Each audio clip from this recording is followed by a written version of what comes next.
سلام تخطاتلت نايز channel كما يتخونوا تبوك تكونوا ناي وترو تمنيتنان بحقنانيو لومون كم وترو العلا قداسنا جلوم تحسوتات حزنا لكم قريبنا لنا كساب موداتا نايز مدب سانا كتصنحوا بخبر نقدمكم كم وترو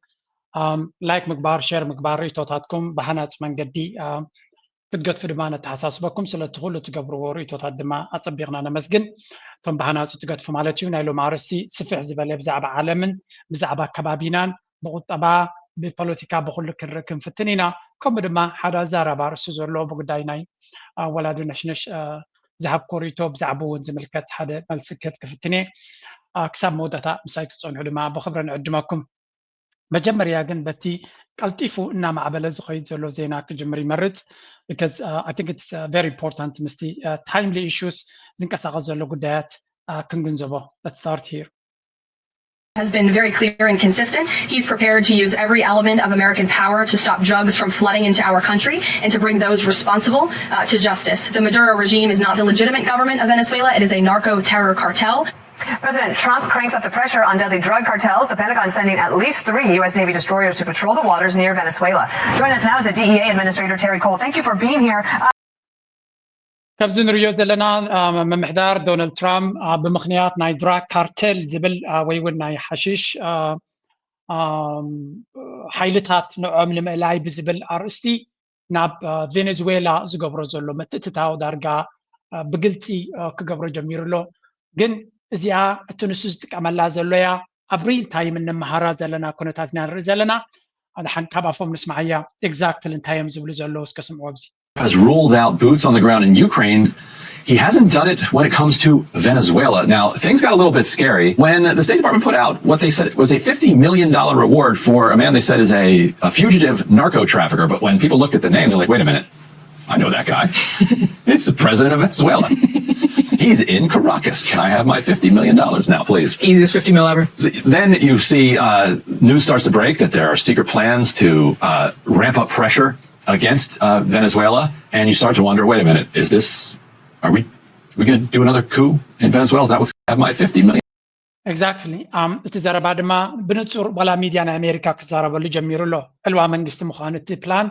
إن نتصري متصالو نحد بريزنت ناي حجر أمها حقنا مزراب بديمقراطية ومن قدي فنزويلا مريجا غيرها مريجا أتوز سبزك محيدة توارح مريجا perfect دينيرو غدلو دينيرو وقاب دينيرو نحزب فنزويلا زملكت كوينو انت وحده بحزب استمرته مراحيو نعوك تخبر مخالت ديمقراطي قد معاسي سرقات بوغي راك برهلنا خلالوا امريكا ديمقراطي تقبلوا نا امريكا ربحا زحلو مزخون تراي مرجعنا يزغبر كاده يكون حجي انت مالتيو انت زليات كامريكا ديمقراطي مكلاخل خمزه يكون كردعكم جن امريكا دما مخنيات ناي متتاو نمغبر دما ديمقراطياو منغدي تخكل اي نبرن زبل اب كل عالم تتقمليا ابدي فنزويلا زغبرو زلو كنتات جن برغص علامهم نزي سر نزي ناي نيكولا مادورو نملاي مخانو ابزي وانزي نصورنا خنا يمصالو نزي سبز زقتله وي ونزركبه دما $50 مليون كبو مخانو نغيرم الله اب كرسي كفيل زلو مرحنا حنت هاجر امخا بنا امريكا قانقا حزب زمرص مرحي التمرጫ ጽሩይ ዲኔራይ ጽሩይን ካላርስ ኮይኑ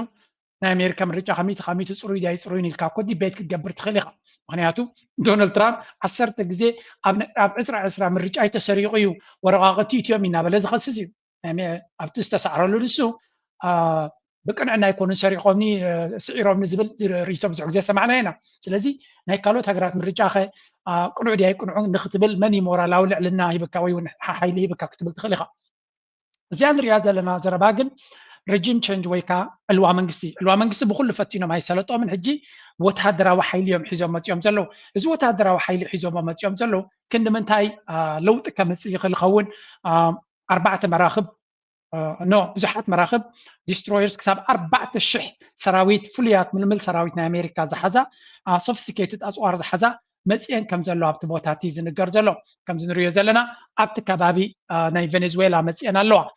ناي بحق ناي فنزويلا ديمقراطي سلازغدسوم دي والانتايتي نزبل دما بزو فيديوتات كوت جمير له حنت كابتن فيديوتات وص زلا فيديو زياره ايوا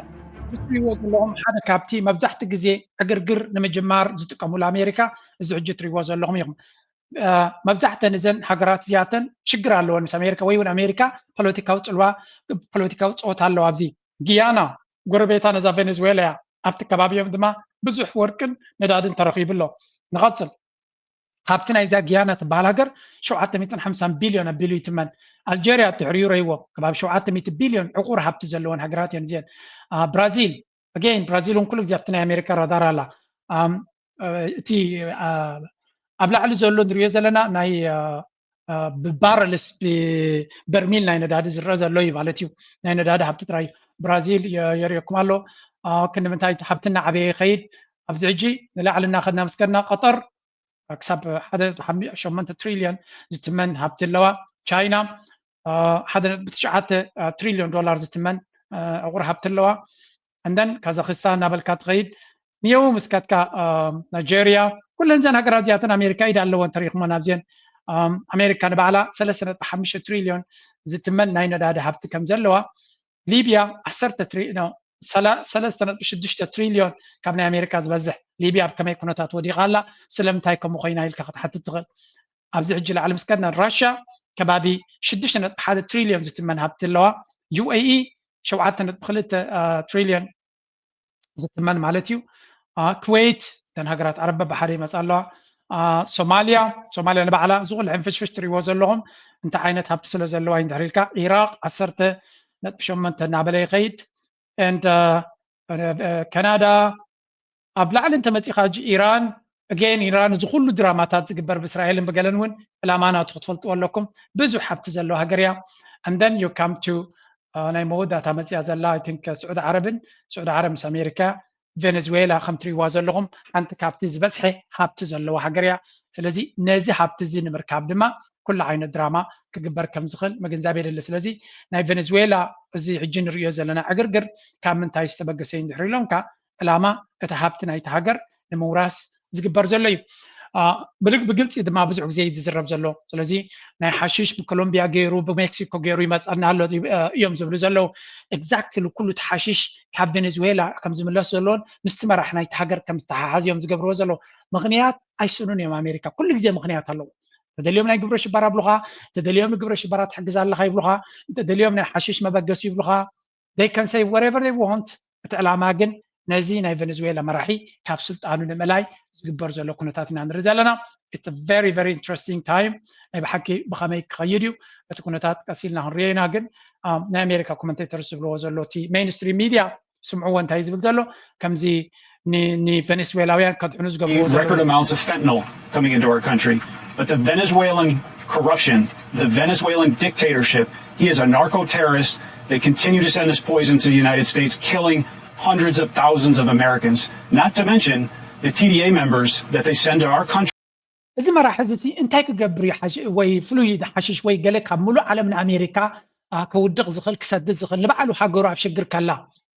جنزب سلزدلة بيزنس سلزدلة you can say بزع نقرأ كتبت خلي خاجن end الأماناتهم تاي مخانوجن بعلم أمريكاين يقولون له. They're saying it's actually because of drug trafficking. The irony being, of course, the Latin American right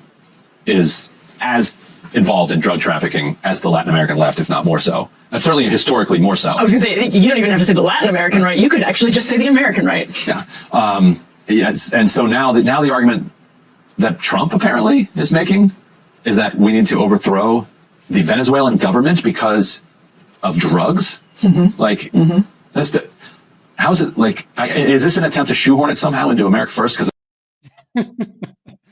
ولا توجزت النياتات نأمريكا ميديا إيزي ولا نساتو بمحاطة بيهم حشيش تجمع أمريكا سلزخونة حشيش كاب فنزويلا يمتصلوا زلوا فنزويلا كيدنا من قستخن كيران لنا من تعنت حشيش تطو قبل زغل بزوج زي أبز كان لي بزوج زي أبز يالكم أفغانستان قد 10 عامات نتناي طالبان سرعات مسودغو مجمريا اب افغانستان كم سرح نحرستو زي تبابعوم تاخ غبرين فليتكم ده حشيش نخزرو كل تحرشاتات بحشيش نخدكو اب اسرع اسران كلتن طالبان دحر اسرع عامات تقاليسو نكابولاتي سلطان يا افغانستان تقبل كله حشيش كاب هاجر قصر حدا كدم سيلو كاب أنت أب عالم زعبين حشيش بوافريز نبرت هجر نابزيرو ماليسوا سلازم من ينا حشيش دليو من ينا حشيش انفستس جبر بحشيش جيرو نراشا كداهم زدلي نشاينا كداهم زدلي نخالو تجارات أفريقيا يكون خالو تجارات عالم كداهم زدلي نطلو ኣሜሪካ CIA ወላ ንባዕሉ እዚ ናይ ኣሜሪካ ጸለምቲ ኣሜሪካውያን ኣብ ኣሜሪካ ዘጋጥሞም ጸገም ምስ ዝተሓሓዝ እዮም ዝብልዎ ብቐደም ደይ መደይሎም ነቲ ጸሊም ሕብረተሰብ ንኸልምስዎ ፍላይ ነቲ ወተባዕታይ ናይ ጸለምቲ ንኸትክምዎ ኣብ ሓሽሽ ኣብ ንግዲ ናይ ሓሽሽን ናይ ካልእን ከም ዝወፍር ስለዚ ብሓሽሽ ሸይጡ ቀልጢፉ ከብትም ከም ዝኽእል እሞ ትምህርትን ገለን ካልእን ከይገበረ ኣብኡ ኣቱ ሽዑብ ሒዝካ ድማ ኣብ እስር ቤት ትእትዎ ኣብ እስር ቤት ሸንኮለልና ገበርካ ድማ እቲ እስር ቤት ድማ ናይ ትካላት ስለ ዝኾነ እቶም ትካላት ድማ ካብቲ መንግስቲ እናኸሰቡ ይኸዱ ኩሉ እቲ ድራማታት ናይ ከምዚ ዓይነት ፀገም ቀዳመይቲ ትገብር ሃገር እንተላ ኣሜሪካ ስለዚ ነዚ ፀገም ናይ ኣሜሪካ ዘሎ ሓሽሽ ጠጠው ከብልዎ እንተዝደልዩ ቀሊል እዩ ጠጠው ከብልዎ ዕላማ ግን ባዕሎም ዘበግስዎም ባዕሎም ዝሰርሕዎን ነገር ስለ ዝኾነ እምበር ንማርስ ክንከይድ ንፍትን ኣለና ብፍሉይ ሚሳይላት ንኢራን ከይድና ክንሃርም ንኽእል ኢና እናበሉ ኣብ ዶባት ናቶም ዘሎ ሓሽሽ ዝኣቱ ዘሎ ጠጠው ንምባል የኣይ ፀገም ኣጋጢሞም ኣብ ቬኔዙዌላ ከይዶም ስርዓት ግምጥሉ ኣለዉ እንድሕር ኢሎም ካብ ቁርብትለይ ኣስፋሕ ኣቢልና ንክንሓስብ ይግበር ንክትሓስብ ይዝግድደካ ምክንያት ናይ ኣሜሪካ ስርዓት ክቕይሩ እንታይ ከም ዝጥቀሙ ድማ ዳርጋ ኣብዚ እዋን እዚ ብሩህ እናኾነ ይመፅእ ኣሎ ስለዚ ካልኣይ ድማ ናይ ዶናልድ ትራምፕ ፅቡቕ የጋንን እውን ስለ ዘይኮነ ወይ እውን ከሽከዓካ ስለ ዘይፍትን ከሽከዓካ ዝፍትኖ ታክቲክ እውን ብቐሊሉ ክትፈልጦ ትኽእል ኢኻ ንቐፅል ኣብቲ sensitive topic ድማ ንስገር Ukraine saying an American electronics plant in the western part of the country is one of the several targets in a massive Russian drone attack overnight. One person is dead and 15 people are hurt, according to President Zelensky, who also wrote in a statement, there have been no signal from Moscow that they are really going to engage in meaningful negotiations and end this war. Pressure is needed, strong sanctions, strong tariffs. Former CIA station chief and Fox News contributor Jan Hoffman. ሕጂ እንታይ እዮም ዝብሉ ዘለዉ ኣብዚ ጉዳይ ናይ ዩክሬንን ናይ ራሽያን ድማ ዋላ እኳ ብዙሕ ተስፋታት ዘለዎ ኩናት ከቋርፅ ከም ዝኽእልን መዕለቢ ክግበረሉ ከም ዝኽእልን ብዙሕ ይዛረብ እንተለዉ ኣብ ባይታ ግን ዝኾነ ነገር ከም ዘየለ እዩ ዝንገር ዘሎ ብግምጣል ኸማን ከም ዝኸውን ዘሎ ንኣብነት ኣብዚ ቅድሚ ትሪእዎ ፀናሕኩም ራሽያ ሓደ ዓብዪ ናይ ኣሜሪካ ናይ ባተሪ ዶ ናይ ቴክኖሎጂ ቦታ ናይ ኣሜሪካ ፋሲሊቲ ግን ንምንታይ እዮም ዝጥቀምሉ ነይሩ ንወታደራዊ ዕላማ እዩ ዝጠቅም ነይሩ እያ ትብል ራሽያ ግን ናይ ኣሜሪካውያን ትካል ከም ዝሃረሙ እዩ ዝንገር ዘሎ ዶናልድ ትራምፕ ድማ ናይ ቁጥዐ ፅሑፍ ኣብ ኤክስ ኣውፅኡ ነይሩ ኣብቲ ናቱ ሶሻል ትሩዝ ዲ ዋላ ገለ ዝበሃል ናቱ ፕላትፎርም ኣለዎ እንታይ ኢሉ ፅሒፉ ነይሩ እዚ ውድድር እዚ ኩናት ኣብ መንጎ ዩክሬንን ራሽያን ዘሎ ፈፂምካ ክርዳእኒ ይከኣለን ዘሎ ምክንያቱ ክልተ ጋንታታት ኩሉ ነገር ብስፖርት እዩ ዝገብሮ ንዑ ምክንያቱ እቲ ኩናትን ስፖርትን ዳርጋ ከም ስፖርት ኮይኑ ስለ ዝስምዖ ክልተ ጋንታታት ፀወታ እንተለወት ሓንቲ ጋንታ ከተጥቅዕ ዘይፍቀደላቶ ኮይኑ ግድን እያ ክትሰዓር ኢሉ ጆ ባይደን ድማ ንዩክሬን ኣብ ኩናት እተው ግን ከይተጥቅዑ ናብ ዩክሬን ናብ ራሽያ ገዝኩም ከይተጥቅዑ ተኸላኸሉ ጥራይ እንድሕር ኢልዎም ናይ ግድን እዮም ክሰዓሩ ስለዚ ወይ ነቲ ኩናት ክጅምሮ ይነበሮ እንተጀመሮ ድማ ንዩክሬን ከም ድሌታ ከተጥቅዕ ክፍቀደላ ነይርዎ ይብላ ኣሎ እዚ ማለት እንታይ ማለት እዩ ምናልባት ፑቲን ኣብዚ ኩነታት ዝሕራይ እንተዘይሉ ዩክሬን ከም ድሌታ ውሽጢ መሬት ራሽያ ንክትሃርም ክገብራየ ማለቱ ድዩ ብዙሕ ትንተናታት ይወሃብ ኣሎ በዚ ኮይኑ በቲ እቲ መስርሕ ናይ ሰላም ዝበሃል ዘሎ ኣብ መንጎ እዞም ሓይልታት ብፍፁም መትሓዚ ተሳኢኑሉ ከም ዘሎን ኣብ መወዳእታ ናበይ ገፁ ክኸይድ ይኽእል እውን it's gonna be very very tricky ምክንያቱ በቲ ሓደ እቲ ኩናት ክውዳእ ዝመስል ዘሎ ግን ናይ ምውዳእ ኣንፈት ድማ የብሉን ኣብ ጣውላ ኮፍ ይብሉ ኣለዉ ይዘራረቡ ኣለዉ ይራኸቡ ኣለዉ ገለ ይበሃል ግን እቲ ባይታ ዘሎ ኩናት ግን ብዝለዓለ ሓይሊ ይቕፅል ስለ ዘሎ ነዚ እንታይ እዮም ክገብርዎ ዝኽእሉ ዝብል ኩነታት ኢና ንርኢ ዘለና fog of war here and so there's initial reports about this attack which is part of a larger attack massive drone attack by the Russians and really over the past few weeks the Russians have been launching ballistic missile and drone attacks on Ukraine unabated but again we need to get all the facts here and then we can assess what damage was done and I'm sure that Director Ratcliffe and the rest of the intelligence community will be looking for reflections to determine whether Russia deliberately targeted this facility if indeed they did. Okay, so on top of that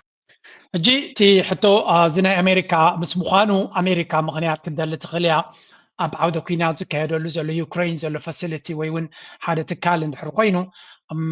ራሽያ ደይ መደይላ ድያ ሃሪማቶ ካልእ ዕላማ ስለ ዘለዋ ድያ ሃሪማቶ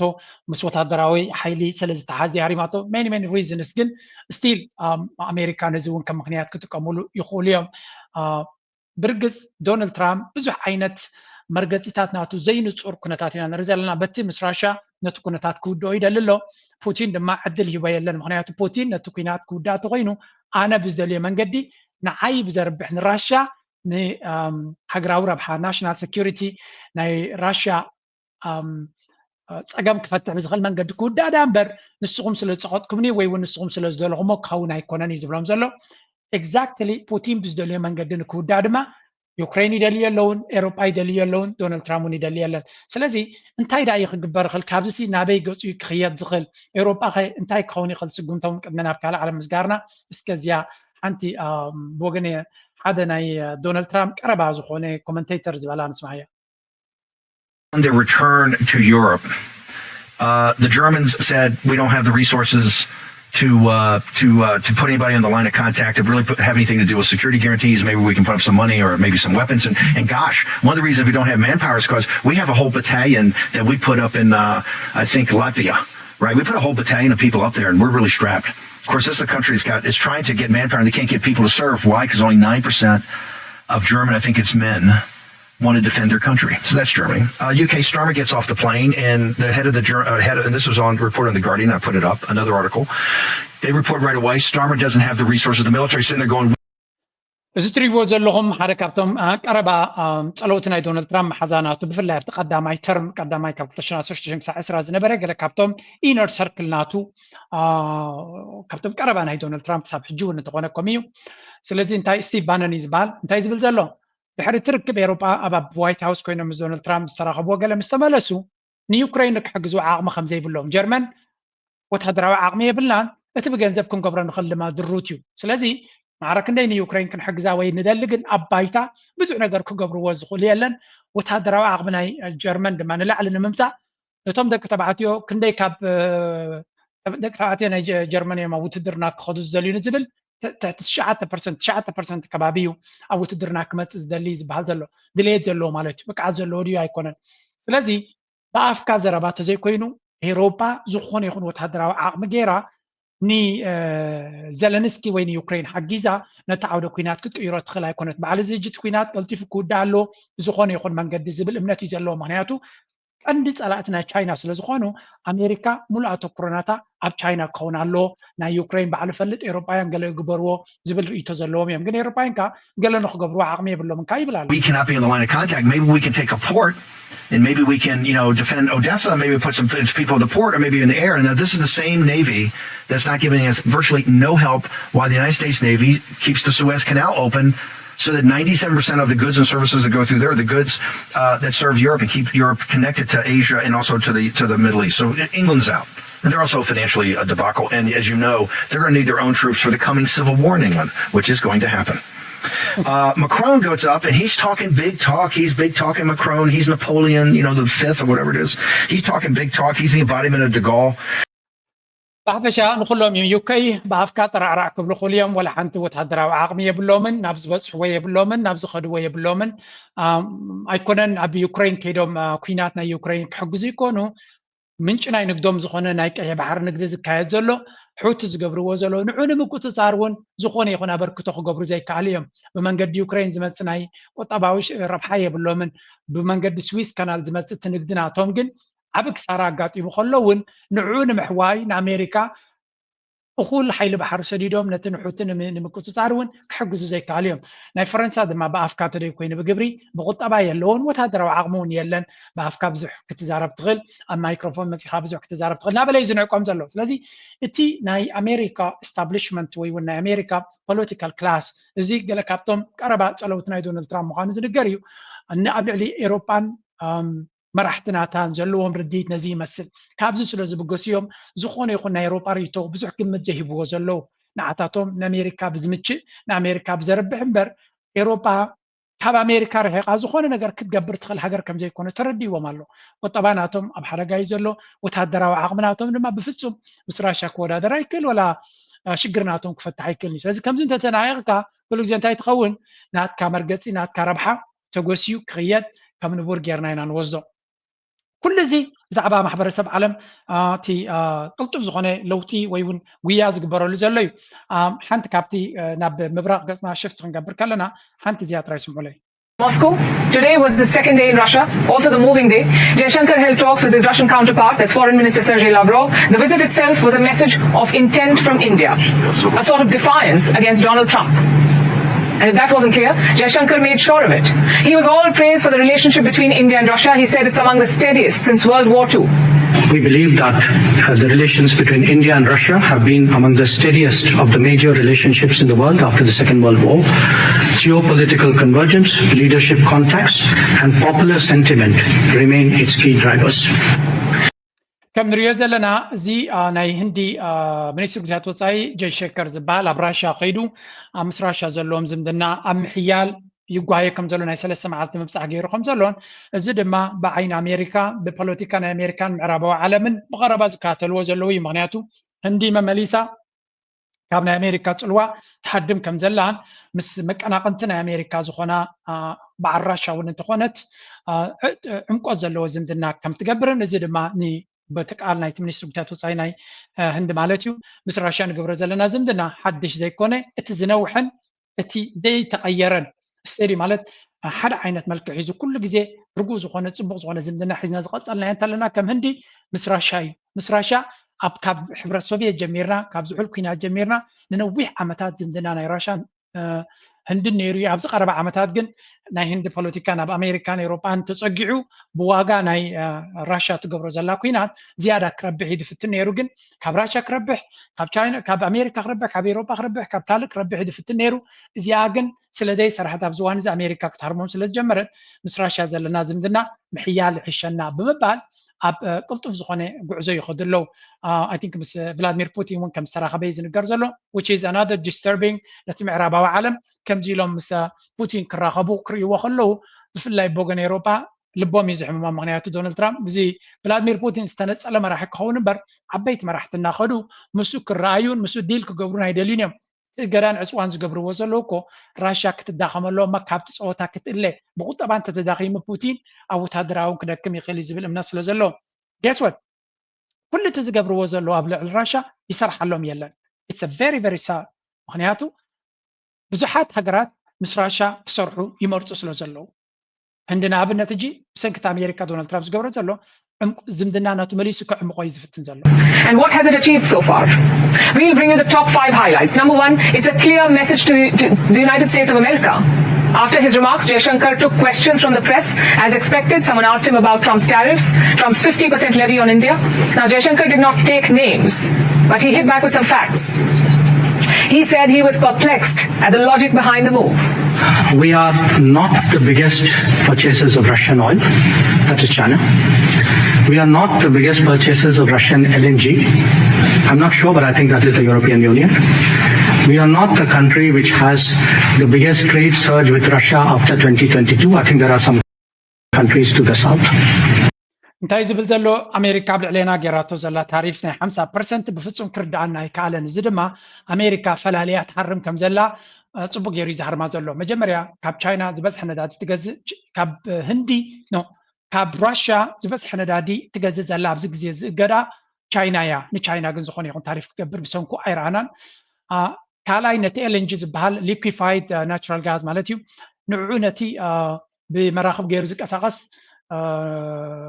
ነዳዲ ካብ ራሽያ ትገዝእ ዘላ ድማ ሕብረት ኤውሮፓ ኢንዳይሬክትሊ ዝገዝዎ ዘለዎ ሰም እዮም ኣብ ልዕሊኦም ዝወረደ ገዳ ይረኣናን ስለዚ ንዓና ንበይንና ዝግበር ዘሎ እዚ ፈሊኻ ምህራም ስለ ዝኾነ ኢሉ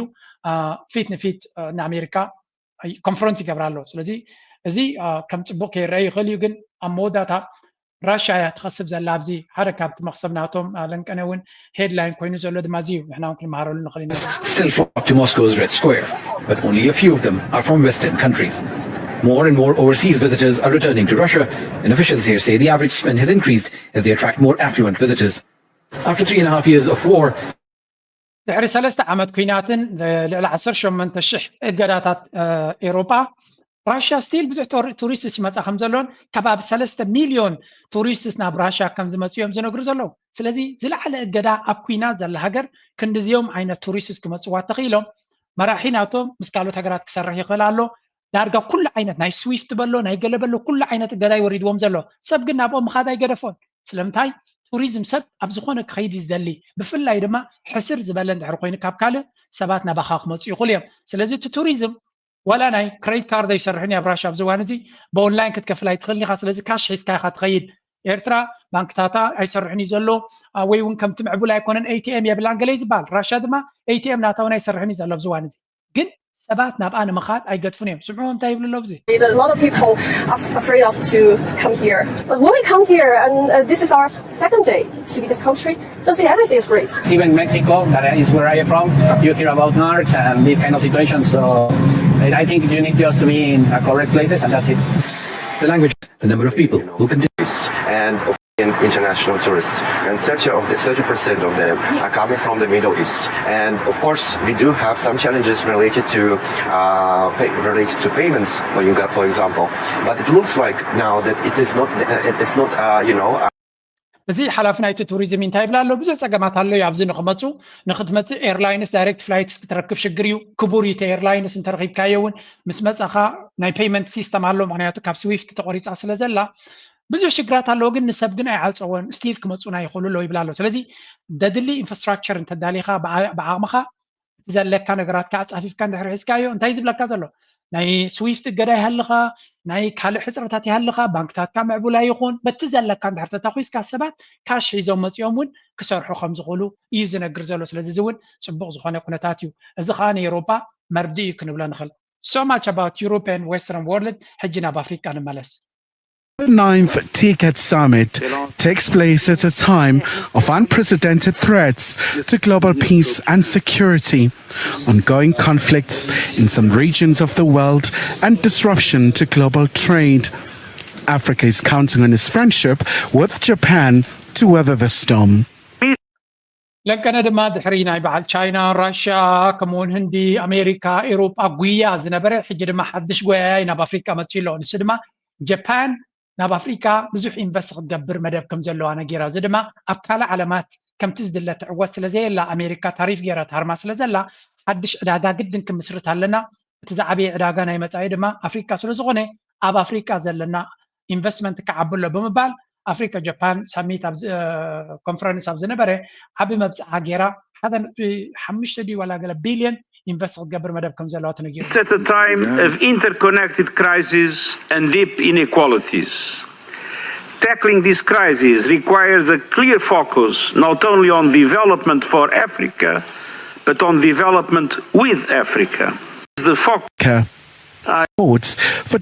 the conference first held in 1993 collaboration together ስለዚ ከም ንሪኦ ዘለና ጃፓን ኣብ ኣፍሪካ ኢንቨስት ክትገብር ስለ ዝኾነ ብዙሓት ሃገራት ናይ ጃፓን ሓገዝ ንምርካብ ብዙሕ ጉያ ይገብሩ ከም ዘለውን we will see ከምቲ ኩሉ ግዜ ዓበይቲ መብፃዕታት ኣብ ጣውላ ኣብ ኮንፈረንስ ዝገብርዎ ሽዑ ግን ብዘይ ፍረ ዝተርፍ ድዩ ክኸውን ወይስ ጭቡጥ ዝኾነ ከምዚ ናይ በዓል ቻይና ልዑል ለውጢ ዝገበራ ብመናብሮ ናይ ሰባት ከምኡ ዓይነት ኢንቨስትመንት ክትገብር ትኾን I don't know በዓል ኬንያ ግን ድሮ ናብቲ ጉዕዞ ታንዛንያ ኬንያ ብፍላይ ምብራቕ ኣፍሪካ ካብ ብህንዳዊ ውቅያኖስ ዘለዋ ሃገራት ዓብይ ሰሓብነት ከም ዘለዎን ወይ እውን ናብኡ ገፀን ይጎያ ከም ዘለዋ እዩ ዝንገር ዘሎ next topic is Kenya. When countries face severe economic crises, they usually turn to international institutions like the IMF or the World Bank. Sometimes they seek bilateral help from friendly nations or even devalue their currencies. But Kenya has chosen a different route. It is turning to its diaspora to save its economy. To ease its strained public finances, the William Ruto government is planning to issue a diaspora bond worth ከም ትሪእዎ ዘለኹም ኬንያ ዓብይ ቁጠባዊ ፀቕጢ ያጋጢምዎ ዘሎ ባጤራ ናይቲ ሃገር እናወደቐ ይኸይድ ኣሎ ካብ ናይ ኢትዮጵያ ይሓይሽ ግን they have deeper problems ምክንያቱ እቲ ናይ IMF ከምኡውን ዕዳ ናቶም ላዕሊ ደረጃ ስለ ዘሎ ነቲ ናይ ዕዳ ኢንትረስት ሬት ንምኽፋል ኣዝዩ ከቢድ ኮይኑዎ ኣሎ ንዑ ንምግባር ድማ እቲ መንግስቲ ካብ ዝኾነ ይኹን መንገዲ ኣታዊታት ክረክብ ክኽእል ኣለዎ ስለዚ ብኩሉ መንገዲ ምስሊ ዝዓበዮ ናይ መወዳእታ ምርጫ እንታይ መሪፁ ኣሎ ዊልያም ሩቶ ምርጫ መሪፅዎ ዘሎ ናይ ዲያስፖራ ዘሎ ኬንያውያን ርቱዕና ብኸመይ ናይ ዲያስፖራ ቦንድ ብምግባር ቦንድ ማለት ነቲ ህዝቡ ኣለቃሕኒ ይብላ ኣሎ ማለት እዩ ህዝቡ ኣለቃሕኒ ማለት ተለቅሖ ንመንግስትኻ ወለድ ዘለዎ መንገዲ ይባካ እጂ ከም ቲዮሪ ፅቡቕ እዩ እዚ ከም ፕራክቲስ ግን ቅድሚ ሕጂ እንታይ ዓይነት ግብረ መልሲ ፈጢሩ ነይሩ ማለት እቲ ህዝቢ ኣባኻ ይኣምን ድዩ ምዕራባውያን ዓለም ይፈልጡ እዮም ከመይ ገይሮም ገንዘቦም ከም ዝረኽቡ ቦንድ ከለቅሖ ከለዉ ግን ክቡር ድማ እዩ ምዕራባውያን ከለቅሑካ ከለዉ እቲ ኢንትረስት ሬት ናቱ ላዕሊ እዩ ምክንያቱ እተን ሃገራት ኣፍሪካ ሪስክየን ስለ ዝበሃላ ላዕሊ ኢንትረስት ሬት እዩ ዝኸውን ካብ ዜጋታት ናትካ ክኸውን ከሎ ግን ርትዓዊ ክኸውን ይኽእል ግን ዜጋታት ናይ ኬንያ ኸ ኣብ ልዕሊ ዊልያም ሩቶን መንግስትን ምትእማን ኣለዎም ዶ እዩ worth between $250 million and $500 million. This is essentially a loan from Kenyans living abroad to their government. The target investors are the estimated 4 million Kenyans overseas, who already send billions of dollars back home in remittances each year. Instead of just supporting families, the diaspora would directly invest in Kenya's government debt. But why is Kenya planning it? Kenya's economy is under severe pressure. It is burdened by heavy debt repayments. ኬንያውያን መንግስቲ ኬንያ ዊልያም ሩቶ ካብዞም ንህዝብናቱ ስተሩኒ ሓግዙኒ ኣትሕኑኒ ይብል ኣሎ ከትሕንዎ ድዮም ኣየትሕንዎን it's going to be another time ቅድሚ ሕጂ ብዙሓት ሃገራት ብከምዚ ዝተዓወታ ከም ዘለዋ ይዝንገር ግን ዓብ ብልሽውና ከም ዘለዎ እቲ መንግስቲ ስለ ዝንገር እቲ ህዝቢ ብሓቂ ኣብኡ መፅኡ ክሕግዞ ይኸውን ዶ እንታለቂሕካ ኸ እቲ መንግስቲ ኣብ እዋኑ ነቲ ዝግብኦም ነቲ ህዝቢ ይመልሰሎም ይኸውን ኣብ ምክንያቱ ኣብ ከምዚ ክራይሲስ ናይ መወዳእታ ደረጃ ፀቕጢ ክትበፅሕ ከለካ ኣለቅሓኒ ንዝብል እቲ ህዝቢ እውን ምትእማን ከጉድል ይኽእል እዩ ግን ኣብ መወዳእታ ንህዝብኻ ኢኻ ክትልምን ዘለካ ወላ መጀመርታ እውን እንተኾነ ኣነ ከምኡ በልኩ መጀመርያ ኣብ ህዝብኻ ንህዝብኻ ኣለቅሓኒ ምባል ልቦና እዩ ዲያስፖራ ዘሎ ሰብ ከለቅሓካ ይኽእል እዩ ምክንያቱ ንሃገሩ ካ ስለ ዝገብር ዘሎ ሓንቲ ዘረባላ ኣብዚ ኣምፅያ ነይረ ናይ መምህር ግድዮን ፕሮፌሰር ግድዮን እንታይ ዝብል ሓንቲ መርዓትሲ ንሓማታ ንሰብኣያ ድዩ ማለት እዩ ሓሪጭ ኣለቅሕኒ ላታ ኢሉሲ እዚ እንታይ ኣደ ድማ ሓማታ ማለት እዩ ሓጉሳ በቲ ሓደ ወዳ ክበልዓላይ በቲ ካልእ ድማ ክምለሰላ ኢሉ ስለዚ እዚ ድማ እዞም ሰባት ነቲ መንግስቲ ዝኣምንዎ እንተኮይኖም ከለቅሕዎ ፀገም የብሎምን በቲ ሓደ ዓዶም ክትምዕብለሎም እያ በቲ ካልእ ድማ ክረብሑሉ እዮም ክልተ መክሰብ ስለ ዘለዎም ክገብርዎ ይኽእሉ እዮም እዚ እቲ ዝበለፀ መንገዲ ምኾነ ግን ነዚ ንክትገብር ብቅዓት ኣለካ ዶ የብልካን እዩ ሕጂ ናብቲ ናትና ክንሰግር ኢና ሎሚ ሓንቲ ኣገዳሲት ኣርእስቲ ክንዛረብ ኢና ብፍላይ ካብ ኤልያስ ኣማረን ዶክተር ፍቅሪ የሱስን ዝመፀት ሓሳብ እያ ቅድሚ ናብኣ ምኻደይ ግን ሓንቲ ነገር ክርእየኩም ደልየ ኣለኹ ክንመሃራ ዘለኹ እየ እስከዚያ ስምዕዋ Lee Kuan Yew in the 60s with the advice you would likely give to a developing country now. Would Singapore have been even more successful than it ended up? Would it have been less successful? Yeah, with Lee Kuan Yew in Singapore, I mean, it's the wrong way around. I mean, I learned so much from him. So the fascinating thing about Lee Kuan Yew is ነዚ ናይ ዓዲ እንግሊዝ ፕራይም ሚኒስተር ዝነበረ ቀደም ቶኒ ብሌየር ይበሃል ሓደ ካብቶም መርዛማት ሰባት ዝበሃል ኢና ኣፍሪካ ብዙሕ ዳሜጅ ዝገበረላ እዩ ኣብ ዘበነ መለስ ዜናዊ ከም ድሌቱ ሸሸይ ክብል ከሎ ድማ ናቱ ደገፍቲ ዝነበሩ እዮም በዓል ግን ብዛዕባ ሲንጋፖር ተዛረቦ ኣገዳሲ ዘረባ ይዛረብ ብዛዕባ መራሒ ናይ ሲንጋፖር ኣብ ዝሓለፈ ቪድዮ ምስ ዶክተር ፍቅሪ የሱስ ኣብ ተዘራረብናሉ ሲንጋፖር ከም ዓባይ ኣብነት ክትኮነና ትኽእል እያ ኢሉ ነጊሩ ነይሩ እዩ እስከ ቅድሚ ናይዚ ዘረባ ምስማዕና ንሊ ኩዋን ዩ ባዕሉ ምኽሪ ክህብ ከሎ ስምዕዎ እንታይ ኢሉ of interfering in private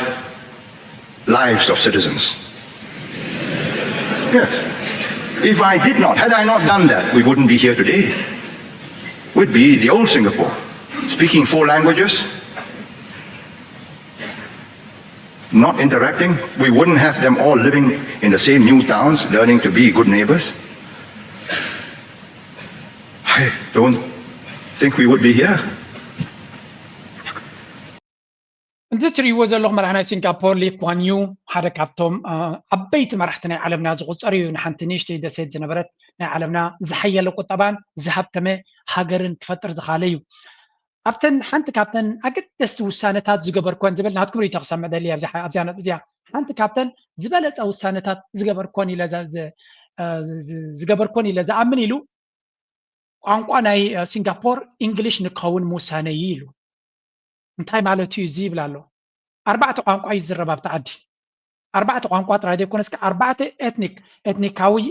ኣተሓሳስባ ወይ እውን ኣመፃፅኣ ዘለዎም ህዝቢ እውን ኣለዉ ስለዚ እዞም 4 ቋንቋታት ዝዛረቡ ዘለዉ ናብ ሓደ ከምፆም እንተኮይነ እንግሊሽ ክምህሮም መሪፀ ኢሉ ስለምንታይ ግን ቋንቋ ዓድኻ ገዲፍካ ናይ ባዕዲ ቋንቋ ምምራፅ እንታይ ጥቕሚ ኣለዎ ወይ እውን እንታይ ሓደጋ ኣለዎ እስከ ስምዕዎ ካብ ዕውታት ክንመሃር ኣለና ክንብል ከለና እስከ ነዚ ንስማዓዮ ዝስማዕ መራሒ እውን ስለ ዝኾነ Everybody thought Saturday last week was a great success. What made it possible? Because after 27 years since 59, the announcements could be in English and the whole stadium understood. And they responded as one. They could sing together. You know, we couldn't sing together. We sang different songs in different languages. And it was almost immutable, unchangeable. እንታይ ዝብል ዘሎ ሓደ ካብቲ ብዛዕባ ሓደ ኢቨንት ዝዛረብ ዘሎ ግን ጀነራሊ ሓደ ቋንቋ ዘይምዝራብ እንታይ ፀገም ይፈጥር እዩ ዝብል ዘሎ ሓደ ዓይነት መዝሙር ብሓደ ክንዝምራ ይንኽእል ኢና ንሓንቲ መልእኽቲ ብሓደ ኣተሓሳስባ ክንሰምዓ ይንኽእል ኢና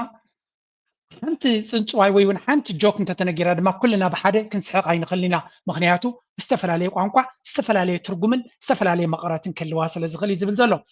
Now I am not promoting ነዚ ሓሳብ ናቱ ሓደ ብሓደ ኣብ ኤርትራ ክትግበር ኣለዎ ይብል ኣለኹን ግን እቲ ሕብረተሰብ ዳይቨርስ ሕብረተሰብ ሓደ ዓይነት ቋንቋ ክገብር ከሎ ግን ኣነ ናተይ ሪቶ ማለት እዩ እቲ ኦሪጂናል ቋንቋ ናይቲ ህዝቢ ባህሊ ናይቲ ህዝቢ ከየጥፈ ኩሉ ነገር እናተዓቀበ ሓደ ንኩሉ ኩሉ ሰብ ክርድኦ ክረዳድኣሉ ዝኽእል ወይ እውን ኩሉ ክርድኦ ዝኽእል ቋንቋ ምህላው ንብዙሕ ነገራት ሓጋዝ እዩ إذا حجاز وكينك ولا pragmatic وكينك تاريخية تبغي دقيمة كسمرلا قالوا قانقوتات نخدم سسخ جبرية بالكار مخنياتو قانقو حفت سلازغوني حفتنا يتحجر سلازغوني بتوم قالوا قانقو بتوم زيجاتات كمهارولون كعبيولون ده تكبر جن أنت قانقو كل سبك سمع عن تغيلو نسرح قليليو نلوجيستيكس قليليو السوز مرة قدما إنجليش جزايتنا توم يا ونيرا كاوستا بقى خونزغل جن هذا كابتي زبالة أو سانة زجبرو زيو يمزبلو سلامتاي ببزح مسكرلت هاجر حدا قانقو ختصارب مخاله بعالم درجه تودادر قانقو خاصلو زغونه نعوم فلاتهم اب كاله عالم كيدون كسرحو كالوت علامات اب وشطو مصيم نخسرحو بزح حجزو مم يمزبلو ولا اب تقدمي زامصيلكم زنبركم مسكرناتون كابايات متزيا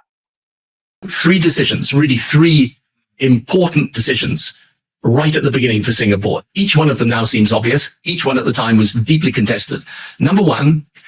he said everyone's going to speak English in Singapore. Now, there are lots of people who said to him at the time, no, we've been thrown out of Malaysia effectively. We're now a fledgling country, a city-state country. We need to have our own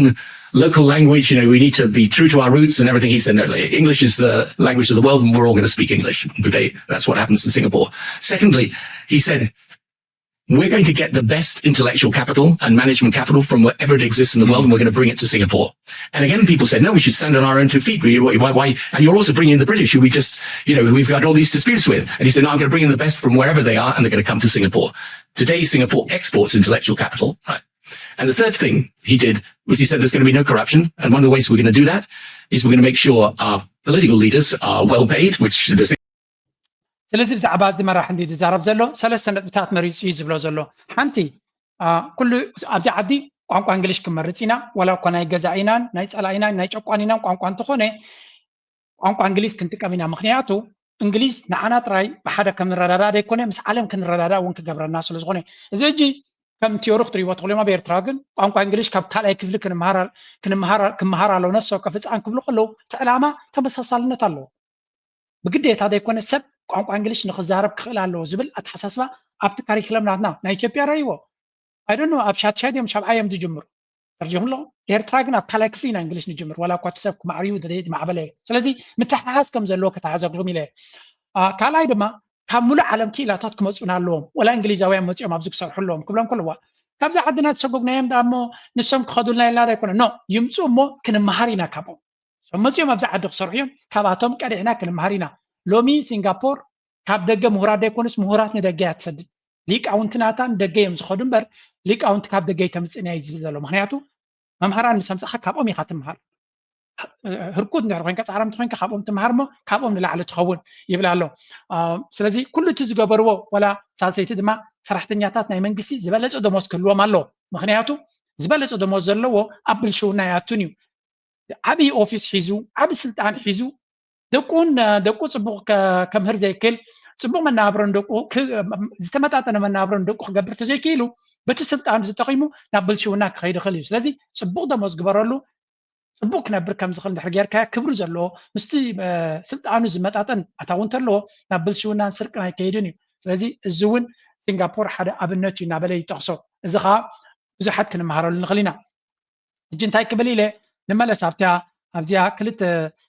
ደስ ዝብለኒ ዲቤት ክርኢ ከለኹ ከምፅኦ ዝደሊ እቲ ዲቤት ድማ መጀመርያ ካብ ኤልያስ ኣማርያ ተበጊሳ ኣነ ክሪኣ ከለኹ ናይ ቻይና ነዚኣ ምርኣይዋ መቸም ካብ ቻይና ኩሉ ግዜ ዘገርም ምስ ረኣና እንዲና እዚኣ ትሪእዋ ዘለኹም ካብዚኣ ትብገስ I don't know እዚኣ ቢንቶያ ዝንቀሳቀስ ቢንቶ ድዮም ሰሪሖም ወላ where is it? I don't know እዚኣ እታ ነዚኣ እዩ ሼር ገይሮም ማነሮም ሪዋሲ ከመይ ገይሮም ቢንቶታት ይሰርሑ ከም ዘሎ ብሪጅስ ኢንፍራስትራክቸር ምስራሕ ናይ ቻይና ኩሉ ግዜ ዘገርም ምዃኑ ስለንርኢ ዘለና ነዚኣ ምስ ረኣዩስ ብዙሓት ሃገራት ካብ ቻይና ክመሃሩ ክእሉ እዮም ብፍላይ ኢንፍራስትራክቸር ምስራሕ እናበለ እዩ ዝነግር ኤልያስ ኣማረ ንመለስ ኣብታ ናይ ኤልያስ ኣማረ ፅሕፍቲ እንታይ ዝብል The industrial technological infrastructure advances made by the People's Republic of China in the first quarter of 21st century are truly astounding. This is the path for economic development and liberation from Western imperialism's shackles that Africa needs to emulate. ስለዚ እዚ ንሪኦ ዘለና ኣብ ቻይና ኣብ ሓፂር ዓመታት ተኣምራታዊ ዝኾነ ትሕተ ቅርፃውን ቴክኖሎጂካውን ግስጋሴ ካብ ቻይና ንሪኦ ዘለና ንኣፍሪቃ እቲ ዝበለፀ ኣብነት እዩ በንፃሩ እቲ ናይ ምዕራባዊ ዓለም ኣብ ጭቆናን ኣብ ተገዛእነትን ዝእትወካ ንዑ ገዲፍና ነዚ ናይ ቻይና ሞዴል ክንክተል ኣለና ኢሉ ፅሒፉ ትኽክል ዶክተር ፍቅሬ የሱስ ድማ ተቐቢልዎ ነዚ ኣርእስቲ እዚ ኣብ መፅሓፈይ እውን ገሊፀየ ኣለኹ ኢሉ ኣይሆፕ እዚኣ መፅሓፍ እዚኣ ኣብ ሓደ ግዜ ክረኽባነ ዶክተር ፍቅሬ የሱስ ድማ ዓብይ ኮምፕሊመንት ብዛዕባ እዚ ነገር እዚ ክፅሕፎም ምኻሉ ቻይና ስቶሪ ሾውስ ዋትስ ፖስብል rapid development, massive poverty eradication and transformative growth. تابلالو نا تشاينا زانتا كنا نبكلنا أبزقلت فجزء أنت عينت عبيد كتجبر كم تخل كبابي شدشت 700 مليون حزبي كابد خنت ناب أبوق من نابرز السجاجرات حجرية ما بحثير جزء أب تاريخ ترى يزيف اللي يوم زبلوزي لذي بقولتف كمدما عابنا يدخلنت مقدال ويون مدفعنا يدخلنت كمدما كم زي كابد خنت نوصات راح يكونس قصر حدا تكنولوجي كتكون مخال yes no country can just copy paste the model هو بتخكل نتنا هي تشاينا كده حبينا أبعدنا خندق بينا كتب لها يدخلنا غمانات نفسه كيف حجر نناتو كايدا سلازلو نناتو تاريخ سلازلو but there are key lessons and insights worth studying and understanding لذي ولا كل كده نحن قبرن تزي كالنا كابو كنا مهارون خلقن بزحلو نابلو يزارربو أنا دما نتا حساب وسيدة نتا حساب وسي خلالو تعلم دما تشاينا ولا قام سيرترا أب تاريخ بزح زتعز تزي بالله كابتوم نعنا زجوز زنبرو إنجليزي هم بريطانيا بزح نجار بوريس نحن كون نخلينا جزيهم ناس اللي زنبرو أنت خونا ولا دحر مجزعتنا أتون حبرة السبنا إيرترا كابنا أوروبا ناي كابنا عند إنجليز إنتليانن زيادة ناي إيرترا ناي تشاينا بحريات زلوا غيني سمعني سنة مقبار ناتو سعر ناتو كوميونيتي بأكوب نايم حساب درجاناتو individualistic حبرة السبع يكونن بأكوب زحسب حبرة السبع زلنا سلازي زخبركم إلياسن فريسوسن سلتي كل جزء نحبرة السبنا بزعبا بعلن جزء خن حسب تجبروا أبجسو يمجسوكم إلى الله زجبهم سبعة دماء من بحكي عبيت مهاراتهم في الله إلياس أمارة ناتو بودكاست كتكم أب إلياس أمارة زبل channel كتكم سمعوه very insightful I think زي سبزي بوغيرنا كمزمزو زلنا يو كم إيرتراويان كنريا خلنا أيوة بزح مصحف تكصحف زخل كويني سمعنا من البات مستي زلو حسرتات كنتات سراح قالك زي يرغبوا نمبر very very knowledgeable عميق في التزلوي تاريخ ديو geopolitics ديو تمكرو ديو متأسس صارنا نقرا ديو نبحق لبام سبي أزغب لكم كلغو قرص راس فيديو ناتسل السماكي كونكون فيديوتات نسو مس بروفيسور جيدون زغبرو مس بنيام زغبرو مس بزحات زغبرو حدا غزي ديكونه 3-4 غزي ناي 3 ساعات فيديوتات ناتو 3-4 غزي سميالو حدا كابت كمهرن زخل زراخوانه كمهارلو زخل زراخو ناي إلياس أمارة سوزي ملو بمولاي فلطوني كمسب ويمن عين فالتنينا ناتو فلطت جن زيادة استقادسكي دكا كم زنا جنرال سمعت كلكم كله مسو كوف سلاز بالكي كونكم فيديوهات ناتو جن بزعو جزي يكسمع عدل كابزر حبكي نوع فيديوهات سلاز فوتانه بودكاست ناي 3 ساعات 4 ساعات ندحرالو مره يدس لنا نوعو ناس معك نوع وقت تقبر بزعو دما تمهار كنت 3 جزء تدقين كادما مصحف تنبكم زل حجر كاخت وزانكم يزوزو بمسمع زياده فك مهار زفتنا بزعجي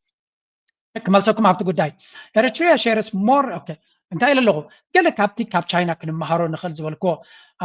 اسكيب زعبا تشاينا ايرترا زبلت زمدنا بزوان زمس تشاينا يزلوا زحاشسي ايرترا مس تشاينا يزمدنا زلوا بعالم درجه كرو خلو كابن يوم تلو نغروني سلازي كنز عمقو زلو ركب علينا انت بلا خلنا كاب تشاينا انت الى اللغه learning from China how far are we in adopting China's practical lessons that natural resonate with Eritrea? ስለዚህ ምስ ቻይና ዝምድና ኣለና ንብል እንተለና ክንዲ ምንታይ ኣብቲ ቁጠባ ሞዴል ናትና ኣብቲ ኣነባብራ ናትና ኣብቲ ቴክኖሎጂ ካብ ኩነታት ናትና ናይ ቻይና ሲስተም ኣተኣታቲና ኣለና እስከ ሓብሩናቶም ንዑ ትፈልጡ ኢለን ዶክተር ፍቅሬስ ሓቲት ኣለኹ ትፈልጡ እውን ፀሓፊ ኢኹም ምክንያቱ ካባይን ላዕሊ ትፈልጥዎ ስለ ዘለኹም ነዚ ኩነታት እዚ ካልኣይቲ ዲያስፖራ ካፒታል Eritrea's global brain power and resources remain underutilized. How can we mobilize this effectively? على دما تدقاقامي زلعلا رسانة هذا كابتي أبدأ جزء عقور هبتنا إيرترا لك كمتي أبكر سمريت ورك دي بوتاش دي وقالنا بلازلنا عقبنا إذا كسبات فلتاتناتهم تمكروناتهم كيلاتناتهم هبتناتهم كل زي ملو بملو كنت كمالي كعلنا لنا ولا كقول لك فعلنا توبة طبعا إيرترا بركت له بعبي كنت كمالو نخل انتاي كجبر متخالط بلو وينتاي ما حسبنا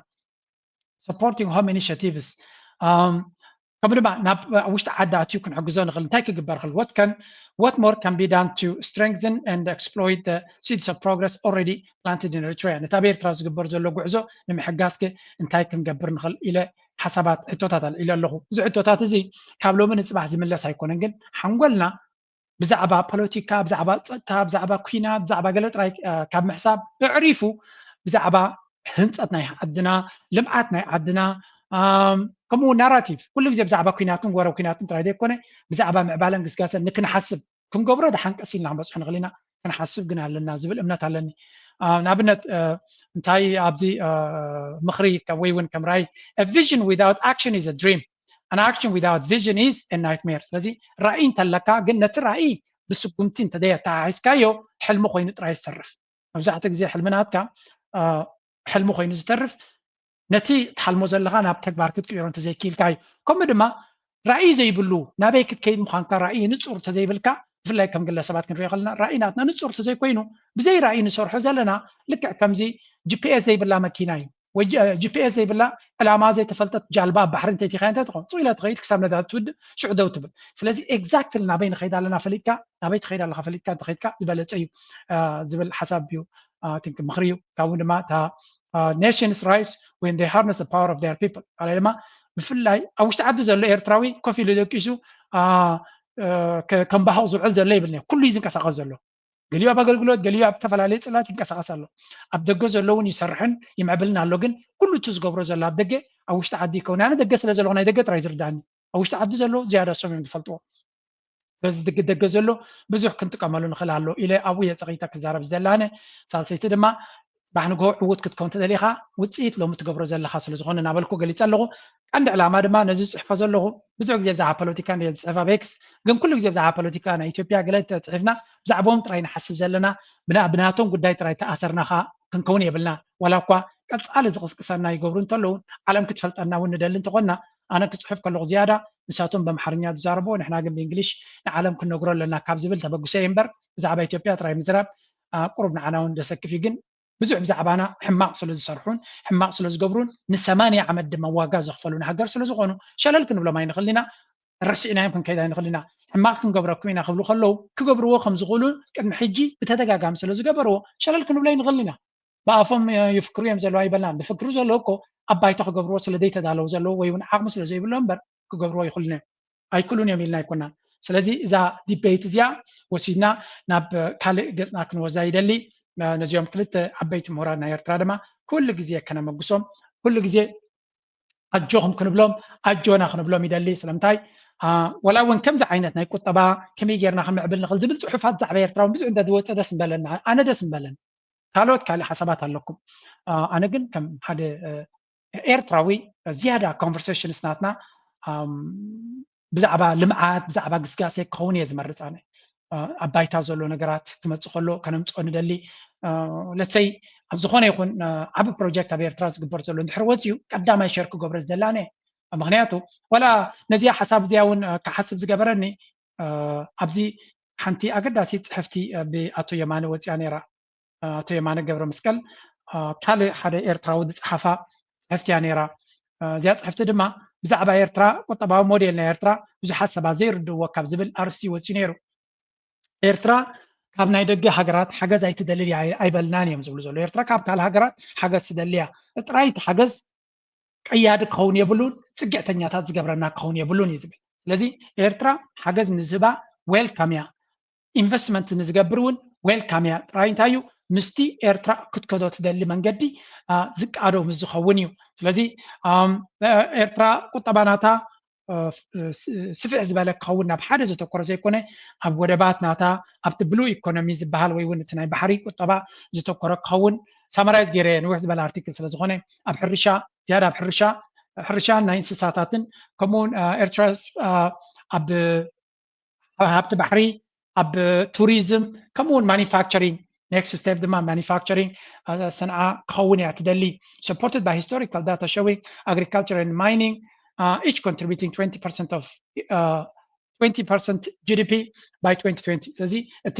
ሓበሬታ ቁርብ ድሕር ዝበለ እዩ ግን ኤርትራ ድሓን ዝኾነ ኣብቲ ቁጠባ ናይ ኤርትራ ድሓን ዝኾነ ኣበርክቶ ዝነበረ እዩ The emphasis on social solidarity including support for war veterans ties to cultural ethos documented ከምኡ ድማ ሶሊዳሪቲ ዘለዎ መሰረት እውን ሶሊዳሪቲ ማለት ድማ ንኣብነት ንስድራ ቤት ናይ ስዋኣት ይኹን ኣካለ ስንኩላ ናይ ኤርትራ ንዑ ንምሕጋዝ ኣገዳሲ ክፋል ናይቲ ቁጠባ እውን ኣብኡ ኣበርክቶ ከም ዝገብር ኣነ ከም ዝርዳእኒ ሓደ ዓብዪ ኤርትራ ክትገልፆ ዘይትኽእል ነገር እንተሎ እቲ ገጅፍ ባጀት ኣብ ሃገራዊ ምክልኻል ዘሎ ኣብ ወታደራት ናይ ኤርትራ ወይ እውን ሃገራዊ ምክልኻል ናይ ኤርትራ ዝውዕል ዘሎ እዚ ገጅፍ ባጀት እዩ ኣይግብኦም ይብል ኣለኹም ካብኡ ንላዕሊ እዩ ዝግብኦም እሶም ካብኡ ንላዕሊ እዩ ዝግብኦም ኩልና ንተማም ነፍሲ ወከፍ ኤርትራዊ ዝሰማምዓል ነጥብ እንተሎ ሃገራዊ ኣገልግሎት ወይ እውን እቲ ሚኒስትሪ ምክልኻል ናይ ኤርትራ ዝለዓለ ደሞዝ ክህልዎ ዝግባእ እዩ ስለምንታይ ሃገር ጥራይ ይኮኑ ዝከላኸሉ ዘለዉ ኣብ ካልእ ሃገር ወታደራት ከም ባህቆ እዮም ዝውዕሉ ኩና እንተዘየለ ስፖርቲ ይገብሩ ትሬኒንግ ይገብሩ ብረት ሒዞም ገለመለ ይገብሩ ኤርትራ ግን ክሰርሕ እዩ ዝውዕል ልዕሊ ማንም ሰራሕተኛ ክሰርሕ እዩ ዝውዕል ስለዚ እቲ ኣብ ኣገልግሎት ዘሎ ክትከፍሎ ከለኻ ወይ እውን ደሞዝ ክወሃቦ ኣለዎ ክወሃቦ እንድሕር ተባሂሉ ወታደር ነቲ ሃገር ዘድሕን ጥራይ ብምዃኑ ጥራይ ኣይኮነን ክልተ ሰለስተ ዓይነት ተራ ዝፃወት ዘሎ እዩ እዚ እቲ ኤርትራ ኣብዚኦም ትገብሮ ዘላ የማልስዎ እዮም በቲ ዝገብሩ ኣብቲ ቁጠባ በቲ ጉልበቶም ዝገብሩ ዝሰርሕዎን የማልስዎ እዮም ግን እዚ ክፋል እዚ ኣብ ጂዲፒ ኣያቱን እዩ ምክንያቱ ሓደ ዓብዪ ኣብቲ ቁጠባ እሳቶም ዘፍርይዎ ዘለዎ እውን ብፕራይቬት ሴክተር ስለ ዘይፈሪ ከም ኣብ ቁጠባ ኮንትሪቢሽን ኣብ ቁጠባ ናይ ኤርትራ ኣብቲ ጂዲፒ ናይ ኤርትራ ክዕቅንዋ ይክእሉን እዮም እቲ ጋቨርንመንት ስፔንዲንግ ወይ መንግስቲ ኤርትራ ዘውፅኦ ባጀት ግን ኣብ ሕክምና ይኹን ኣብ ትምህርቲ ይኹን ኣብ ምክልኻል ኣዝዩ ገጅፍ ምዃኑ እዩ ኢንዲጂነስ ወይ እውን ናይ ናትና ማለት እዩ ዴቨሎፕመንታል ሞዴል ኤርትራ ናታ ቁጠባዊ ሞዴል ከም ዘለዋ ሓደ ካብኡ ብትላዕሊ ሰልፍ ሪላያንስ ኖት አይዞሌሽን ኤርትራ ነፍሰ ምርኮሳይ ዘለዋ እምበር ናይ ተነፅሎ ቁጠባ እውን የብላን ኤርትራ ዝያዳ ኣብ ነፍሳ ዝተመርኮሰ ጉዕዞ ክትከይድ እያ ትደሊ ግን ኣብ ነፍስኻ ምርኮሳ ጌርካ ክትከይድ ተደሊ ኢኻ ዓለም ተነፅሎ ከም ትመርፅ ንፁል ቁጠባ ከም ትመርፅ ጌርያ ትቐርፀካ ዝብል መብዛሕትኡ ግዜ ኤርትራ ክትዕወት እውን ስለ ዘይደልይዋ ዝጥቀምሉ ቋንቋ እዚ ኤርትራስ ፖሊሲስ ኦፍ ሰልፍ ሪላያንስ ኢዝ ኦፍን ሚስ ካራክተራይዝድ ኣዝ አይዞሌሽኒዝም ንተነፅሎ ዘበግስ ምዃኑ ብዙሕ ግዜ ከም ኢሎም እዮም ፅሕፍቶም ንኤርትራ ከዳኽሟ ዝፍትኑ it is in fact a strategic choice to avoid dependency ነፍሰ ምርኮሳ ነፍስኻ ምኻል ኣዝዩ ፅቡቕ ነገር እዩ ምክንያቱ ብፍላይ ሕጂ ንኣትዎ ዘለና መድረኽ ነፍስኻ እንተዘይክኢልካ ሓደጋ ክመፀካ ዘሎ ተኽእሎ ዓብዪ እዩ ከምኡ ድማ ሶሻል ኤኩዊቲ ከምዚ ማሕበራዊ ፍትሒ ዝበሃል ማለት እዩ ቢዮንድ ሪሶርስ ኤኒዌይ እቲ ኤርትራ ከም ቁጠባዊ ሞዴል እትኽተሎ per definition ክትሪኦ ከለኻ ቃል ብቃል ክትሪኦ ከለኻ ፅቡቕ እዩ ነቲ ሃገር ክዕውታ ዝኽእል እዩ ጥራይ ኣብ መብዛሕትኡ ኤርትራ ትንቀፈሉ ነገር ተሎ እቲ ፕራይቬት ሴክተር ከምቲ ዝድለ ይዋሳእ ስለ ዘየለ ኩሉ እቲ ሞዴላት ዝብልዎ ዘለዉ ፅቡቕ ኮይኑ ፕራይቬት ሴክተር ግን ከመይ ገይሩ ይዋሳእ ንዝብል ኤርትራ ኣብኡ ክትገልፅ ኣይትኽእልን እያ ዘላ ምክንያቱ እቲ ፕራይቬት ሴክተር ምስቲ ናይ ሃገራዊ ኣገልግሎት ምስቲ ናይ ሃገራዊ ድሕነት ሕቶታት ስለተተሓሒዙ ዘሎ እቲ ፕራይቬት ሴክተር ፀቢብ ስለ ዝኾነ መብዛሕትኡ ቁጠባ ድማ በቲ ፕራይቬት ሴክተር ስለ ዝዕቀን ፓብሊክ ሴክተር ብዙሕ ኣይዕቀን እዩ ምክንያቱ መንግስቲ ንኩሉ ክቆፃፀሮ ክኸውን ከሎ ናይ መንግስቲ ሊሚትድ ቦታ ክሕዝ ከም ዘለዎ ስለ ዝሓስብ እቲ ቁጠባ መንግስቲ ዝያዳ ንዝገብሮ ኣብቲ ቁጠባዊ መዕቀኒታት ኣይእትዎን እዮም ብኡ መንሰር ድማ ቁጠባ ናይ ኤርትራ ንእሽተይ ክኸውን ከም ንእሽተይ ክግለፅ ይኽእል ማለት እዩ ብሓፈሻ ከምዚ ዓይነት ፅሑፋት እውን ብዛዕባ ኤርትራ ምውፅኡ ናይ ብሓቂ ደስ ዘብል እዩ ምክንያቱ ስለምንታይ ናይ ኤርትራ ብሕማቕ ይገልፅዋ ይንበል ንሕና ናይ ኤርትራ ብኸመይ ንገልፃ ዝያዳ ናትና ናራቲቭ ብብዝሒ ክፀሓፍ ክኽእል ኣለዎ ኣይ ቲንክ ድሓን ዝኾነ ፕሮግረስ ድማ ንርኢ ኣለና ክብል ይደሊ ሕጂ ናብቲ ናይ ዞባና ገጅፍ ኣርእስታት እዩ ዘለዎ የቀደመውን ስርዓት መጥላት የቀደመውን ስርዓት ማፍረስ የቀደመውን ስርዓት በአዲስ መለወጥ ትልሙ ሐሳቡ ያደረገ ስብስብና መንግስት ዋና ስራው ያ የነበረውን ማፍረስ ብቻ ከሆነ ከህልሙ ጋር አይገናኝም። ህልም ያለው ሰው ህልሙን ይገነባል። ህልሙን ለመገንባት በሚሄድበት ጊዜ የሚያጋጥሙ እንቅፋቶች፣ ታኮች፣ ትናንሽ ጠጠሮች እየለቀመ ይሄዳል እንጂ ዋና ስራው እነዚያን እንቅፋቶች መልቀም ከሆነ እንቅፋት ይለቅማል፣ ግን ወደ ግቡ አይደርስም ማለት ነው። በዚህ ምክንያት አብይ አህመድ አብዝዋን አብዚ ቀረባ ዝገበሮ ኢንተርቪው እቲ ብዝተፈላለየ ወገን ዝመጽ ዘሎ ተቃውሞ ብጣዕሚ የጨናንቆ ከም ዘሎን ነዚ ኩሉ ዘሎ ፀገም ድማ በቲ ኮሪዶር ልምዓት ዝገብሮ ዘለኹ ብኡ ክሽፍነለኒ ምክንያቱ ይሃንፅ ኣለኹ ኣነ ስለዚ ኩሎም ቶም አንጻረይ ዝኸዱ ዘለው ወላ ሓንቲ ክገብሩ ዘይክእሉ ሰባት እዮም እናበለ ይዛረብ ድሓን ኣብዚኣ ካልእ ትክፋልና ታውን ቁርብ ናብ ኤርትራ ኣላጊቢ ይዛረብ ግን እዚኣ እስከስምዕዋ እዚኣ ሓንቲ ካብተን ዝበለኒ ስራ የማያሰሩ ስራ የሚሰሩ ሰዎች የሚሳደቡ ዕውቀት የሚጠሉ ማድነቅ የሚተናነቃቸው ምንም መልካም ነገር ቢያዩ ምንም ቆንጆ ነገር ቢያዩ ማድነቅ የሚቸገሩ ለመደማመጥ ምንም ስፔስ የሌላቸው ሰዎች እየተበራከቱ የመጡበት ዋናው ምክንያት ካልቸራል ሊክ ያጋጥሟል። ስራ የማይሰሩ So they ስርሑ ኩሉ ግዜ ጽቡቕ ንሕና ንገብሮ ድማ ከድንቑ ዘይክእሉ ብጽቡቕ ክገልጽዎ ዘይክእሉ ብዙሓት ሰባት ዘለውሉ መድረኽ ኢና ንኣቱ ዘለና እናበለ ብዝያዳ ብቁጥዒ ዝዛረብ ዘሎ እዚ ከዓ ሓደ ካብቲ ዘለዎ ፕሬሸር በቶም ካልኦት አንጻሩ ዝኸዱ ዘለው ዝብልዎ ዘለው ይስምዖ ከም ዘሎ እዩ። እዚ ጀዋር ጽቡቕ ዝኾነ መልሲ ሂብዎ ኣሎ ድሕሪ ዛ ኢንተርቪው ዝገበራላቶ ጽንዕ ኢላ ከሪአኩሜ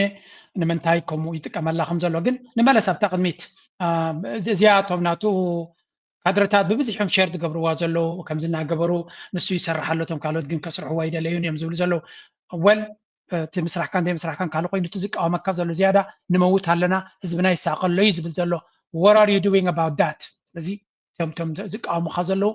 ብናቶም ዓይነት ተሪኻዮ they have a legitimate ሕቶ ውግእ ኣብ ርእሲ ውግእ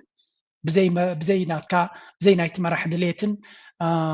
ኢንቨስትመንትን ክካየድ ዘይክእል ዓይነት ኩናት ክውዳእ እውን ዝኽእል እናኾነ ክውድኦ ዘይክእል ምዃኑ ኣብ ኩናት ዝያዳ ንስልጣኑ ከናውሕ ዝመርፅ ሰብ ምክንያቱ እቶም ዝዋግኦም ዘሎ ህዝቢ ካብ ውግእ እንተዕሪፎም ነቲ ስልጣኑ ከስግብዎ ከም ዝኽእሉ እውን ገምጋም ስለ ዘለዎ እዮም ዝብሉ ካልአይቲ ድማ ኣብትያ ነይራ አይ ቲንክ ናብ ኤርትራ ዘቕንዕት እያ ትመስለኒ እስከ ተጋግየ እንተለኹ ኣርሙኒ የማፍረስ ከውጭም ያለ ልምምድ በተሟላ ደረጃ እንዳይሆን ከማድረጉም ባሻገር እንደ አዲስ የመቅዳት አባዜ ከዚህኛው ትቀዳለህ ፍሬው ሳይታይ ትተዋለህ አንደኛው መጥቶ ከዚህኛው ይቀዳል ፍሬው ሳይታይ ይፈርሳል ከዚህኛው ደግሞ እንደዚህ ይሆናል ይሄ ምን እንቅፋት አመጣብን የምንፈልገውን የኛን ራዕይ የኛን ትልም ለመገንባት እንዳንችል አድርጎናል ዋና የመንግስታት ጉዳይ መሆን ያለበት ብሓፈሻ ብዛዕባ ኤርትራ ብኤክስክሉሲቭ ላይ ተዛረበን ግን ናብ ኤርትራ ሃይላይት ዝገብር ኩሉ እቲ ብየማንን ፀጋምን ዝመፆ ዘሎ ፀገማት ምስ ኤርትራ ዝተሓሓዝ ምዃኑን ዋላ እውን ንሱ ውሑድ ክፋል ብዛዕባ ኤርትራ ወይ ብዛዕባ ቀይሕ ባሕሪ እንተተዛረበ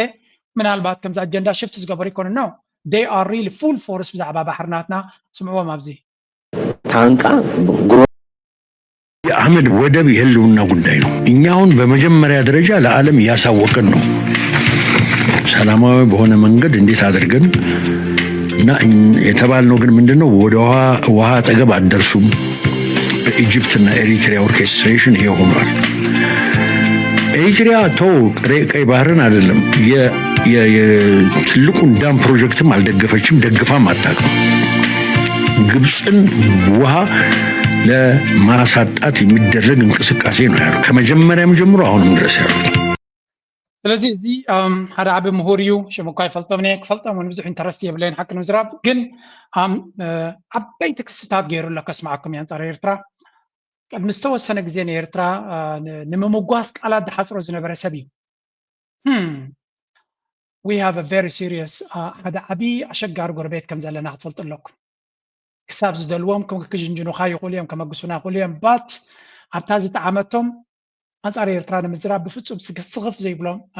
ኢሊት ከም ዘለው ምርዳእ የደሊ እዚ ንኤርትራ ብፍሉይ ቃላት ኣብቲ ግዜ ኩናት ናይ ናይ ሰሜን ዝብልዎ ናይ ትግራይ ክነበረ ኩናት አቡ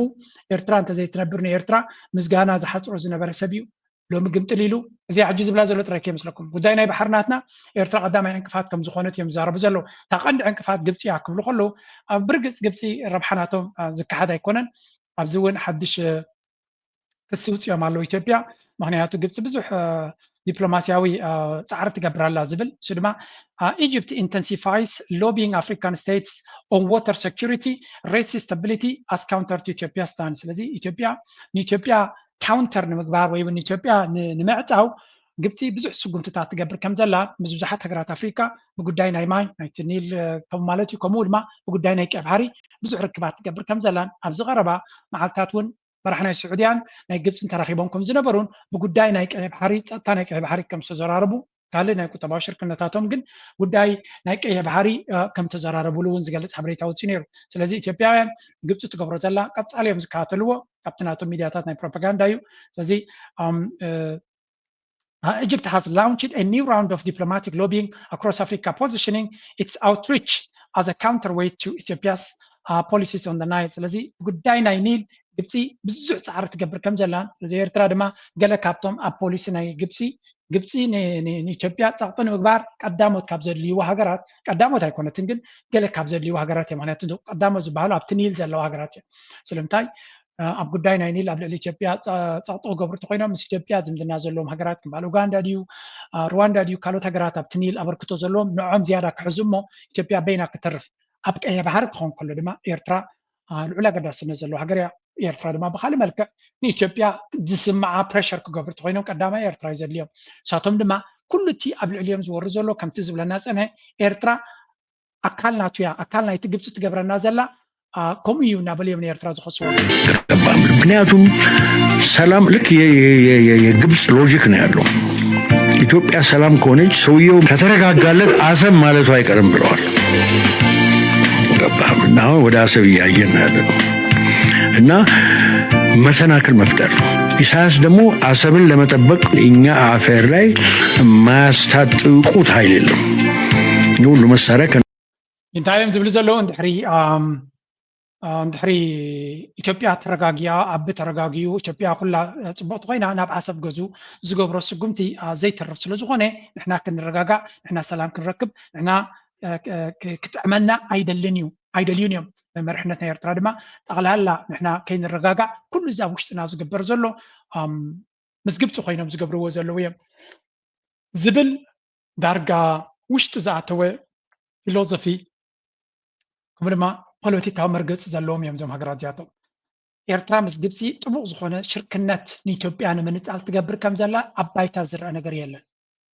ናይ ግብፂ ሓይሊ ባሕሪ ድዩ ኣብ ኤርትራ ዘሎ ናይ ግብፂ ወታደራዊ ኣላያንስ ምስ ኤርትራ ዝረአ የለን ብዛዕባ ጋረጃ የለን ኣይብለኩም ግን ዝረአ የለን ክንዲዚ ረስኒ ክፈጥረሎም ዝካለ እንታይ እዩ ካልኣይ ድማ ኤርትራ ትራዲሽናሊ ብታሪክ ተመሊስካ እንተሪኢኻዮ ኤርትራ ንኢትዮጵያ ንምብድሃ ናይ ግብፂ ሓገዝ ዘድልያ ማእስከ ግብፂ ሓጊዛትና ካብ ኢትዮጵያ ዝመፀና ብድሆታት ንምስዓር ኤርትራ ኣብ ነፍሳ ተኣማመነት እያ ንናይ ኢትዮጵያ ዕንደራ ጠጠው ንምባል እዚ ከም ርዱእ ጌርና ክንወስዶ ኣለና ኢትዮጵያ ኣብ ዝበለፀ ሓይሊ ከለዋ እውን ንኤርትራ ዝያዳ ስጋት ክትፈጥረላ ኣይከኣለትን ነይራ እዚ ሓደ ክኾን ከሎ ናይቲ ቀይ ባሕሪ ዝብልዎ ዘለዉ ድማ ተመሊስና ንርአዮ በቲ ካልእ እውን ኣሎ ታንቃ ጉሮሮዋ ታንቆ በዚህ ሁኔታ መቀጠል እንደማንችል ኢኮኖሚያችን እያደገ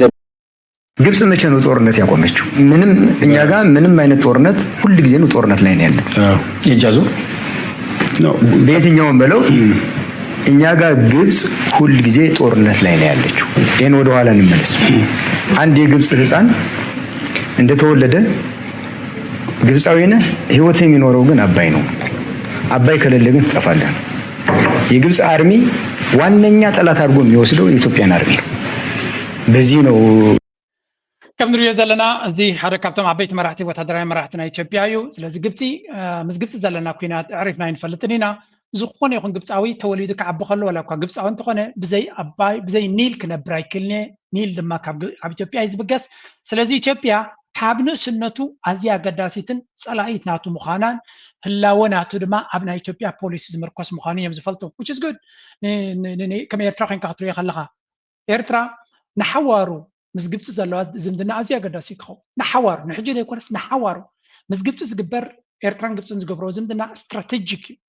سلامتها استراتيجيك زولكم زلوا إثيوبيان جبت استراتيجيكاويان صلاتين إثيوبيان جبت استراتيجيكاويان صلاتين ترجعون لهم نإيرترا دما إثيوبيا استراتيجيكاويت حدقايا نقصال نتولدو تقصل استراتيجيكاويت حدقايا استراتيجيكاويت حدقا مخانا نحنا بعلنا نقمتو زلنا وي ونقال يكون استراتيجيكاويان حدقا مخانو أبي بعلي زنقرنا وزنقر زي نحانتك زي يكونس نحوارك زقص المخانو نزقو دايزي بزعو زي زاربالو سمعوا بزي ባታል ብዙዎች እኮ ነውር ነው ይላሉ 120 ሚሊዮን ህዝብ መቆለፍ ነውር ነው ይላሉ አንዳንድ የተገዙ ኢትዮጵያውያን ባይገባቸው ወይኛ ወይ ልጆቻችን ያሳኩታል ጥርጣሬ የለውም ይሄ ሰማይኩማ ጉዳይና ባህሪ نحوارو كفتح زي كلنا عناي زبلنا زلو زحلفه 8 عمت قندي منጭ كل شجرنا ኤርትራ ዝኾነት مرحنتنا 4 كيلو زفتريو ترجمهم لهم مرحنتنا 4 كيلو ኢትዮጵያ ዘሎ ማለት እዩ ካብ ስርዓትና ተቀየረ ካብ በመقصال ድማ እንታይ ዝብለና ዘሎ ሕጂ ውን እንትኾነ ንሕና እንተ ደሰሊጥና ደቅና ከስልጥወዮም ደቅና ክፍትንወዮም ነዚ ዓይነት ሓሳብ ንኽስር ስለዝደለየ ድማ ንግሆም ምሸትን ኣብ ቴሌቪዥን ኣብ ካልእ ፕሮፓጋንዳ ሰርሓሉ ዘሎ እዚ ድማ እንታይ ማለት እዩ ስትራቴጂካዊ ፀላኢ ዝበሃል ወይ ስትራቴጂካዊ ትረት ስትራቴጂካዊ ሓደጋ ዝበሃል ከምዚ እዩ ሕጂ ድፍታሕ ዘይኮነስ ንሓዋሩ ሽግር ክቕፅል ኢሉ ዝነገረና ዘሎ መራሒ ናይቲ ሃገር ፕራይም ሚኒስተር ናይቲ ሃገር ስለዚ ኤርትራ ምስ ግብፂ ክትገብሮ ትኽእል ዝምድና ንሕጂ ዘይኮነስ ንወለዶታት ክቕፅል ዝኽእል ዝምድና ስለዝኾነ ብዝለዓለ ኣቓልቦ ክረአን ከምኡ ድማ بعمقت كسرحلو زلو مخانين عن نجرزنا زي again these are very important points ني إرتراوي ما نم إرتراو كردو زلو التزلو وتسقم نبانا كتسقع سلزي في التنزل لمبر انتاي تسقم أمس سمعوا واج corruption mechanism ነው አንድ ባለፈው ነው ማከላከያ ኮሚቴ ላይ አንድ የቀረበ ነገር ነበር ኢንተለጀንስ እና ከሚሊተሪ ኢንተለጀንስ የቀረበ ነበር ሪፖርቱ ምንድነው የሚለው የሙስና በክልሎች ፕሬዝዳንቶች በዋና ዋና ከተማ ከንቲባዎች እና በፌደራል መስሪያ ቤት ሚኒስትሮች በሚኒስትሮች ደረጃ በተቀናጀ ግልጽ እና ጋድ በሆነ መልኩ ነው ዘረፋ እየተካሄደ ያለው ይላል ይሄን ያለው አብይ የሾመው የአብይ ኢንተለጀንስ እና የመከላከያ ተቋማት ናቸው የሚያቀርቡት ስለዚህ أبي كوشت ناتو سلة عمر ببعض وقت حبريتا بلشونا بإثيوبيا بزوانزي هذا سبب قلوا ويبقالز قبر زي اللي ده يكون زي أب كل درجة أب منسترا درجة أب على وايد درجات صفتاتنا يتمنقسي زلو سيستماتيك قبر بلشونا كم زلو إذا نقر زلو أتي أبت بلشونا تقومات عزلو هذا مع التنتاي كقات ما يلوم تمناتو صلاة قبر زلو مدل يليني ويني كم زاتري ومزلهم زيوم يمتم زلع على مرحتي أبقولنا أبو خينهم نتكون تادز قبر زلو سلازي كم تي صلاتنا توم قد اليوم نايزيوم أجندا نايزيوم أكايدا العلوخلو دمان تقبر له منيو نزا هجر حدا جازو خنا زلا بزوان زنابلو وحدا سبات مخانومن أبي أبتقو غيرو زقبرهم زلو سبات أبتناي أبي إنر سيركل وسنت خينهم زلو سبات من مخانوم أبزي غيرو مالو زيادة من محل معلتي كقاتهم هانتي فيديو لا هيك أدم يا برجس جن اسمعوا مهايم أجر لجانا بايشلم إننا زارب زلو لما مرجس سايب بحال حركاتهم أبيتي بوليتيكينياتات ناي أورومو زنبرة أبد ما نايز بوتازو سيديو أبسلطان دايبو لازم مهايم هاجر كانت أي كلنيو مهايم نمانيو زبل زلو تعالهم جمتو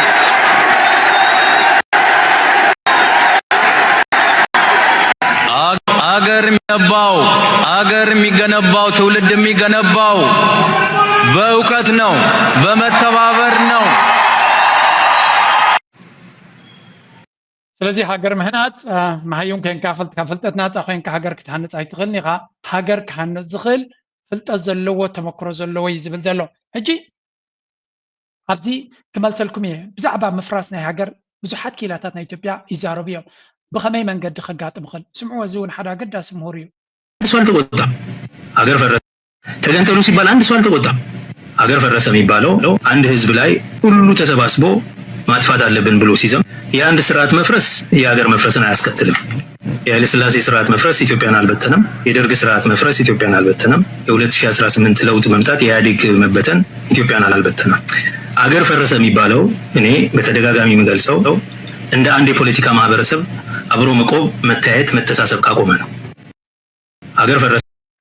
እዚያ ዘረባ ጽቡቅ ጌርኩም አስተውዕሉላ እንታይ ዝብል አብይ አሕመድ ብዙሕ ግዜ ዝጥቀመላ ስነ መጎታዩ ድሕረይ ኢትዮጵያ ሃገር ክትከውን ኣይትኽእልን እያ ይዝብል እዚ ሕጂ በፂሕና ዘለና ኩነታት ከም ሃገር ክንቅፅል ኣይንኽእል ኢና ኣነ ተደይመሪሐ ኣብዚ ሕጂ ሃገር ብድሕረይ ክትቅፅል ኣይትኽእልን እያ ዝብል ስነ መጎት እዩ ዝጥቀም ብግምጣሉ ክረአ ከለካ እንታይ ዝብል ዘሎ ኢትዮጵያ ስርዓት ክፈርስ መጀመርያ ኣይኮነን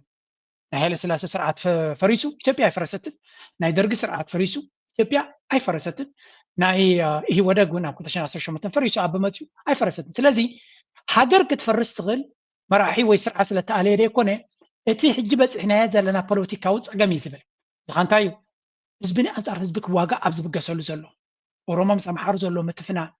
ምትፍናን ብፖለቲካ ጥራይ ዘይኮነስ ግጅፍ ወታደራዊ ዓቕሚ ሃኒፅካ ትግራይ ግጅፍ ወታደራዊ ዓቕሚ ሃኒፁ ኦሮሞ ከምኡ ኣምሓራ ከምኡ ሶማል ከምኡ ከውን ይደሊ ካልኦት ክልላት ናይ ኢትዮጵያ ድማ ወታደራዊ ዓቕሚ ናቶም ክሃንፅሎም እዚ ዓፋር መካናይዝድ ወታደራዊ ዓቕሚ ከም ዘለዎ እዩ ዝንገር ስለዚ ኣብ ከምዚ ደረጃ ሓደ ክነናቱ ክገብር ተጀሚሩ እዩ ሃገር ክፈርስ ዝኽእል እምበር ስርዓት ናይ ኣቢ ስለ ዝፈረሰ ክፈርስ ኣይክእልን ስለዚ ኣቢ ዝገብሮ ዘሎ ድሕሪኡ እቲ ሃገር ክትቅፅል ከም ዘይትኽእል እውን ምክንያት ንምፍጣር እዩ እዚ ኩሉ ምትፍናን ዝግበር ዘሎ ኣብዚ እዋን እዚ ስርዓት ንምቕያር ከቢድ ክኸውን ከም ዝኽእልን እንታይ ዳ ስርዓት ክትቅይር ምፍታን ነቲ ሃገር ምፍራስ ክኸውን ስለ ዝኽእል እቶም ምዕራባውያን ኣሜሪካ ይኹን ካልኦት ሃገራት ኣብዚ እዋን እዚ ረጂም ቼንጅ ክገብር ኣብ ኢትዮጵያ ክትፈርስ ስለ ትኽእል ኢሎም ፈሪሆም ክድግፍዎ ከም ዝኽእሉ maybe there is a little bit truth ገለ ሓቅነት ዘለዎ ኮይኑ ይስምዓኒ ምክንያቱ ኣቢ ኣብዚ እዋን ተተኣልዩ ከመይ ገይሮም ክሓብሩ ይኽእሉ በዓል ጀዋር ይኹን በዓል ልደታ ያለው ካልኦት ምሁራን ዝእከቡ ዘለው ድማ ካብቲ ዝተበገሰ እዩ እቲ ሓሳብ ኣብ ምዕራባዊ ዓለም እንታይ ዘሎ ወላ እውን ብቻይና ብካልእ ኣብዚ ሕጂ ዘላቶ ኢትዮጵያ ዝኹል ወታደራዊ ጎንፂ ዝካየደላ ዘሎ ስርዓት ምቕያር ማለት ሃገር ክትፈርስ ትኽእል እያ ዝብል ስነ መጎት ስለ ዘሎ ንዕኡ ከምኡ ከም ዘይኮነ ንክትፈልጥ ኮይንካ ጀዋር ምስ ልደቱ ምስ ካልኦት ናይ ኦሮሞ ናይ ዓፋር ናይ ሶማል ናይ ትግራይ ክራኸብሎም እዚ ድማ ነቲ ናይ ምዕራባዊ ዓለም ከተእምነሉ ትኽእል መንገዲ ምፍጣር እዩ ስለዚ very interesting time ብኩሉ መንገዲ ክንሪኦ ከለና ብዙሕ ዳይናሚክስ ኢና ንርኢ ዘለና የግዳስ ንሳቶም ዘለዎም ፀገም ኤርትራ እምበር ኩነታቶም ኣይኮኑ ናብ ስምዑ ሕጂኻ አመራር መንግስትም ሆኖ ልክ ጫካ ውስጥ እንዳለ ነው ሀገሪቱን የሚያስተዳድረው እንዴት የኢንስቲትዩሽን ሜሞሪ የሚባል ነገር የለም ሲወያዩ ኖት የሚባል የለም ሁል ጊዜ ሶስት ሆኖ ነው የሚመጡት ኢሳያስ አፈወርቂ የማነ እና አንድ በቅርብ ሞተ መሰለኝ የፋይናንስ ምናምን ሄድ ሶስቱ ይመጣሉ እርሳስ አይዙ ስክሪፕት ያዙ አለ ውይይት እናድርግ ከኛ ጋር እንዲህ ተብሏል ተብሎ የሚዘገብ የሚሰነድ ነገር የለም ከዚህ ላይ ምን የሚል እዚ ዘረባ እዚ ካበይ ድመፀ እዮም ዝብልዎ ዘሎ ካብ ርድዋን ድመፀ እዩ ሕጂ ናይ ስለያ ሓላፊ ዘሎ ተቐደም ድማ ኣምባሳደር ናይ ኤርትራ ኮይኑ ከይዱ ዝነበረ ኣብቲ ግዜ ናይ ሰላም ዝነበረሉ ግዜ ዝረኣኽዎ ኢሉ ዝነግሮ ዘሎ እዩ ዝኸንታይ እዩ ኣብ ኤርትራ ዝኾነ ኢንስቲትዩሽን የብለም ኩሉ እዚ ናይ ረጂም ቼንጅ ኤርትራ ውሽጢ ኣመይታ ደወገለዶ ዝብልዎ ካብ ናይዚ ሓሳባት ድመፀ ክትፈልጡ ዘለኩም እዚ ርድዋን ዝበሃል ዘሎ ንሱ ዝሃብ ሓበሬታ ግምት ናተይ ርእቶ ወይ ናተይ መረዳእታ ዝያዳ ኣብ ኤርትራ ኮፍ ኢሉ ስለ ዝነበረ ነቲ ኤርትራ ርዩ ኣብ ኤርትራ ሃይሊ የለን ዝብል ዘሎ ነዚ ኣቢ ገለ ካብኡ ዝመገቦ እዚ ሰብ እዚ እዩ እዚ ኸ እንታይ ዝብል ዝሓበሬታ ካብ ድመፀት ኢሎም እዮም ዛረብዋ ዘሎ ኤርትራ ዝኾነ ይኹን ኢንስቲትዩሽንስ የብላን ሚኒስትራት የብላን እቶም ሚኒስትራት ድማ ዝኾነ ይኹን ስራሕ የብሎም እናበሉ በቃ ደየለ ኤርትራ ሚኒስትራት ኣለዋ ቀፃሊ ይእከቡ ቀፃሊ ይዘራረቡ ክብለኩም ኣይክእልን እየ ምክንያቱ ኣብ ሚድያ ስለ ዘይንሪኦ ግን ሚኒስትራት ኣለዋ ሚኒስትር ሕርሻ ኣለዋ ሚኒስትር ጥዕና ኣለዋ ሚኒስትር ንግድን ቱሪዝምን ኣለዋ ኣለዉ እቶም ሚኒስትራት ኣለዉ ጥራይ እቲ ቀፃሊ ተኣኪቦም ናይ ሚኒስትራት ኣኼባ ድዩ ናይ ገለ ቀደም ነይሩ ኣብ ኤርትራ ሚኒስትራት ተኣኪቦም ናይ ሚኒስትራት ኣኼባ ተኻይዱ ገለ ዝብል ውሳነታት እውን ወፅዩ ዝብል ቴሌቭዥን መፅኡ ነይሩ እጂ ግን የለን ግን ኣብ ልዕሊ ኤርትራ ዝገብርዎ ዘለው ኤርትራ እቲ ኣብዲ ዝሓልሞ ዘሎ በረኸት ስምዖን ናይ ትግራይ ድዩ ዋላ ናይ ገለ ኢሎሞ ድሕሪ ኤርትራ ድሕሪ ናብ ኤርትራ ከይድና ስርዓት ክንቅይር ንኽእልና ዝብል ዘረባታት እዚኣቶም ዝብዎ ዘለው እንታይ ኣብ ኤርትራ ዝኾነ የለን ዝብል እምነት ክሸጡ እዮም ዝፍትኑ ዘለው ሓደ ግዜ ፀላይኻ ክንዕቀካ ከሎ ከም ሰብ ክስማዓካ ይኽእል ግን እቲ ናቶም እስትራቴጂካዊ ኣተሓሳስባ ካብ ንዕቀት ዝበገሰ ኮይኑ ሓደጋ ክወጥቀም እዩ ጽቡቕ ፀላይኻ ዕብዩ ክርአካ እውን የብሉ ዕብዩ እንተሪእካ ዓብ ምድላው ክገብር ይኽእል ብዙሕ ነገር ክገብር ይኽእል እዩ ኣኒሱ ተሪእካ ግን ንስ ዝበለ ሓይሊ ሒዙ ክመፀካ ክእል ንስ ዝበለ ኣገባብ ሒዙ ክመፀካ ክእል በተለይ ወይ እዚኦም ንኤርትራ ክንዕቁን ከባጭ እውን መጀመርያም ኣይኮነን መወዳቱ ይኮነን ግን እቶም ምሁራት ናይ ኢትዮጵያ እንታይ ከም ዝኾኑ ንክትፈልጡ ኢለ ዘምፃልኩም ዘለዉ ኤርትራናይዜሽን ኦፍ ኢትዮጵያን ነው ለካ የሚያስቡት ኢትዮጵያን ወደ ኤርትራ መውሰድ ማለት ነው ናው ተጨናገፈ ምስጋና ለፕሪቶሪያ ስምምነት ትልቅ ምስጋና ለደቡብ አፍሪካ ሕጂኻ ሕልፍ ሓሊፎም ኣብ ውሽጢ ሶምን ኤርትራ ክንሕዛ ንኽእል ኢና ዝብል ዝነበረ ሓሳብ እንታይ ተተኪሎ ንኢትዮጵያ ናብ ኤርትራ ክቕየርዋ ኤርትራናይዜሽን ኦፍ ኢትዮጵያ እዮም ዝብሉ ዘለው ኢትዮጵያ ንኤርትራ ክንውሕጣይና ሓንቲ ሃገር ክንገብራይና ክንሕውሳይና ፍቕረታት ዝነበረ ኤርትራ ክትውሕጠና እያ ትሓስብ ዘላ መፂኣ ክትጎብጠና እያ ትሓስብ ዘላ ዝብል ዘረባ ድማ ይመፅ ኣሎ ግርም ብዙሕ ክንሰሚዕና ካብዛ ጎረቤት ሃገር ግዜ ጥራይ ይሃበና ምክንያቱ እቲ ዝነበሮም ኣተሓሳስባን ኣብ ባይታ ዘሎ ኩነታትን ብፍላይ እዚ ሕጂ ናይ ፅምዶ ጉያ ክርእይዎ ከለዉ ክሳዕ ክንደይ ባኮ ተሪፎም ከም ዘለዉ ሳቶም እቲ ኣብ ባይታ ዝርእይዎ ዘለዉ ወታደራዊ ምንቅስቃስ ኤርትራ ከይገበረት ከላ ኣብይ ኣሕመድ ክሳዕ ክንደይ ሓደጋ ወዲቕዎ ከም ዘሎን እቲ ዝፍጠር ዘሎ ሓደጋ ድማ ነቲ ፖለቲካዊ ምንቅስቃሳት ናይ ተንኩሎም ፀላእትናቱ ወታደራዊ ምንቅስቃሳት ናይ ፋኖ ይኹን ናይ ተጋሩ ናይ ካልኦት ኩሉ ከመይ ኢሉ ይኸይድ ከም ዘሎ ይርእይዎ ስለ ዘለዉ ስትቢት ተዘይኮይኖም ስጋኣትን ፍርሃት ፍርን ክፈጥረሎም ንብሩ እዩ ሕዚ እቲ 2013 ዝነበረ ሙሉእ ናይ ኢትዮጵያ ሓይሊ የለን ህዝቢ ከምኡ ዓይነት ድጋፍ ክረክብ ኣይኽእል ሓደ ካልኣይ ኣብቲ ውግእ ቀንዲ ኣክተርስ ነቱ ሚዛን ሓይሊ ለውጥ ከምፅኡ ዝኽእሉ ዝነበሩ ሓይልታት የለዉ እዚ ኣብዚ የለ እዩ ውግእ ዝጅምር ዘሎ ማለት እዩ እሞ ከዓ ምስ ልእላዊት ዓዲ ምስ ልእላዊ ዓዲ ይገጥም ስለ ዘሎ እቲ ግጥም ከመይ ገይሩ ከም ዝኸውዶ ርዲ ኣብ ውሽጢ 3 መዓልቲ ዝበሃል ቀልዲ እዩ ኣብ ውሽጢ 3 መዓልቲ ዝሓዝዎ ካብኡ ከጣይ ክገብሮ ወይስ ዕላሙ ዓሰብ ትበሃል ቦታ ደርጊ ተደፊኡ ዝወፃ ኣትየ ኣለኹ ኢሉ ንመንግስቲ ሃይለማርያም ናብ ዚምባብዌ ሪፖርት ክገብር ዕላሙ እንታይ እዩ ዕላማ ህዚ 3 መዓልቲ ኣትዩስ ሒዘስ ስራሕ ክሰርሕ እየ ድዩ ዘለዉ 3 መዓልቲ ዝሓዝዎ ካብኡ ከጣይ ክገብሮ እቲ ቀንዲ ኣገዳሲ እቲ ብቕድሚት ዝፀንሐ እዩ ኣብይ ኣሕመድ ኩሉ ነገራት ኣናላይዝ ክትገብሮ ተጀሚርካ ንኩናት እንድሕር ኮይኑ እንተ ማለት እዩ ኤርትራ ኣድቫንቴጅ ኣለዋ ዓብዪ ኣድቫንቴጅ ምክንያቱ ኣብይ ኣሕመድ ኣብ ዝሓለፈ 4 ዓመት ዓብ ክሳራታት የጋጢምዎ መሻርክቲ ጎዲሎም ህዝቢ ከሲሩ ደገፍ የብሉን ብደገን ብውሽጥን ፀገም ኣለዎ ስለዚ ኤርትራ ካብቲ ቀደም ዝነበረት እቲ ዝበለፀ ዕድላት ዝኾነ ይኹን ሕማቕ እንተታት ተጋጢሙን እቲ ዝበለፀ ኩነታት ሕጂ ኣብ ድማ ዝለዓለ ሓደጋ ኣለዎ ኩሉ ግዜ ብዛዕባ ኤርትራ ዝዛረብዎ ክሰምዑ ከለኹም እዚኣ ከም መወከሲ ተጠቀሙላ ጀካም በዚ ሓፅም ኤርትራ ሓንቲ ከምዘይብሉ ወሲትካ ምዝራብ ልሙድ እዩ ፖለቲካ ናይ ኢትዮጵያ ከዓ ሓይሉ ኣብኡ እዩ ነይሩ እቲ ካልእ ከምዘን ኣባጊዕ ሳዕሪ ጥራሕ ትፈልጥ ናይ ላዕሊ ናይ ታሕቲ ዘይፈልጥ ናይ የማን ናይ ፀጋም ሸዋ ዳ ለምለም እንድዩ ሸዋስ ለምለም ኮይ ዓድና ዳ ምስኪና እንታይ ኣለዎ ዓድና በንፃር እዩ ኤርትራ ዘለዎ ፀጋ ዝወሓደ ሰብ ኣሎ ካብ ዓቕሙ ላዕልኻ ፀጋታት ኣለዎ ካብ ሰብ ጀሚርካ ትዝፀንዐ ሰብ እዩ ሓደ ንዕስራ ሰብ ዝዋጋእ ሰብ እዩ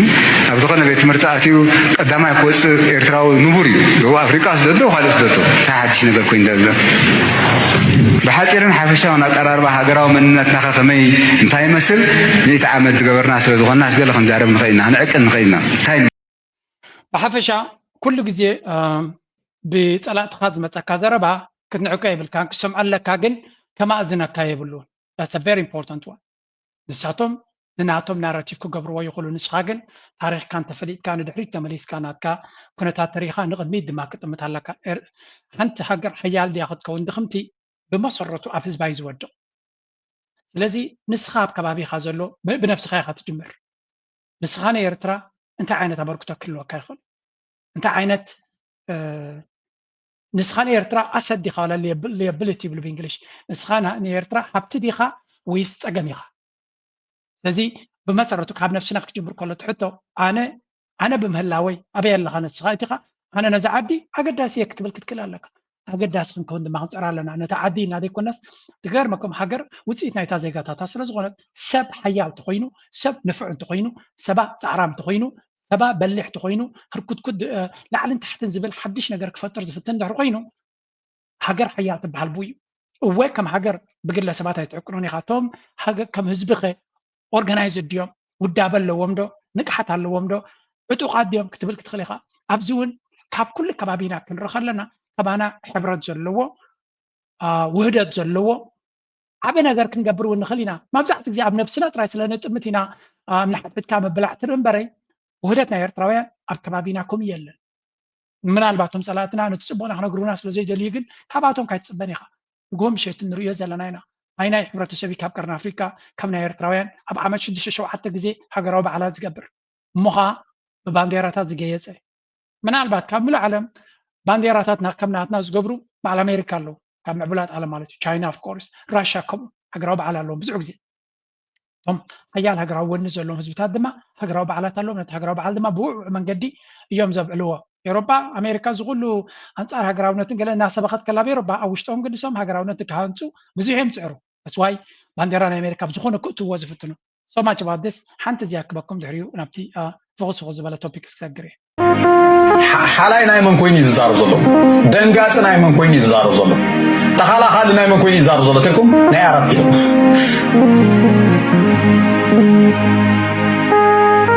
نحن خزيبلهم ولا حنت خمزي في أي كاب حسابي ولا مدر بي تسن الله مدر بي وزوس أمدوزي نايكوينات يقولون كل شيء أسكر حنا نايكوينات ولا نقوله أمونغو تقرأين هز بيرتران زقبر ركب ناي سلامي أبينات سلز سنة أمونغو هز بيرتران هز بتقرأين زقبر ركبات ناي سلامي زبهر سلامتاي أبينات سلز سنة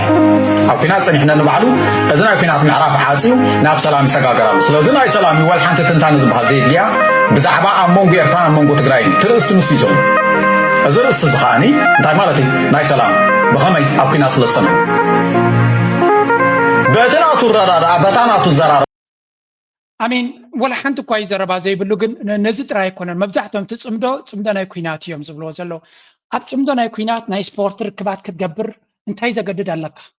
أنت كتجبري خا كم زعينت ناي سلام تبغى صوتات تجبر نكوينات تقين كات الدالو زلها سلام تاي تسراويد بحرك سلت دين ريو نكوينات دروقين تشبت بدو كتري خان تاي كتجبر كم زغل صمدنا هي أبنت سمين كوريا مس راشا صمدو تجبر لك بحر كله حيل بحرناتهم بحر يخي راشا مس تشاينا وتهدروا لهم متجبر تريا أبي اللي وتهدروا لهم من كم كودي جبر كوي كنا بزوج زي كم ده يكون زجبر رواندا مس إثيوبيا وتهدراوي محزنات جيران أنت بهايلهم جنرالاتهم كرهاب قلتري أبزقهم كعصود صوتو حزب الزراخبين عن رجال الناس الذي تي أنصار إرترازولو بروباغندا أزيو حياليو سعادة جبنا هنريالنا نريالنا برت تسكم سبات هيكون جم سيفيل حزبين عن رجالنا سيفيل حزبي بانديرو حزو بحادث صوت بحادث سسع بحادث حق عن رجالنا نزنا جرزي بزيجة دس بوليتيكال أجندة أنت لك نزنا جرزي كله من قد كتتحزو كله ما أزم كتتحزو تفتن تخين كا نفس خاطر تشتري زلك مغنياتو أوشتهم تم منقصات تايلهم أب حنقولهم أوشتهم تايلهم we don't know سخاص تايل لك تايل فلتكاينا لحفش هاجن إذن ريو زلنا ناي سلام منفسي ولاون كم زنا تجبر كوينات تمشي تبغي قالك فعل أركون تغير له ناتا تفاننس إن هنا عمتات تفلالي زنبرة تمويلو خلو كوينات تجميرو خنتايا قاطم that's another story سلازي نزن ريو زلنا ريخا نزون ناي كوينات ينابل زغوزغوس نسب لعلت انك غزر لي قيني سمعني بتقين بتقن حجي ابتي نايت عمره قداي كن رينا حنت ناي مودا تاكد نبتي ارسس زن فيديو تات زين كريان كلهو ناي اوريون زوص اسليا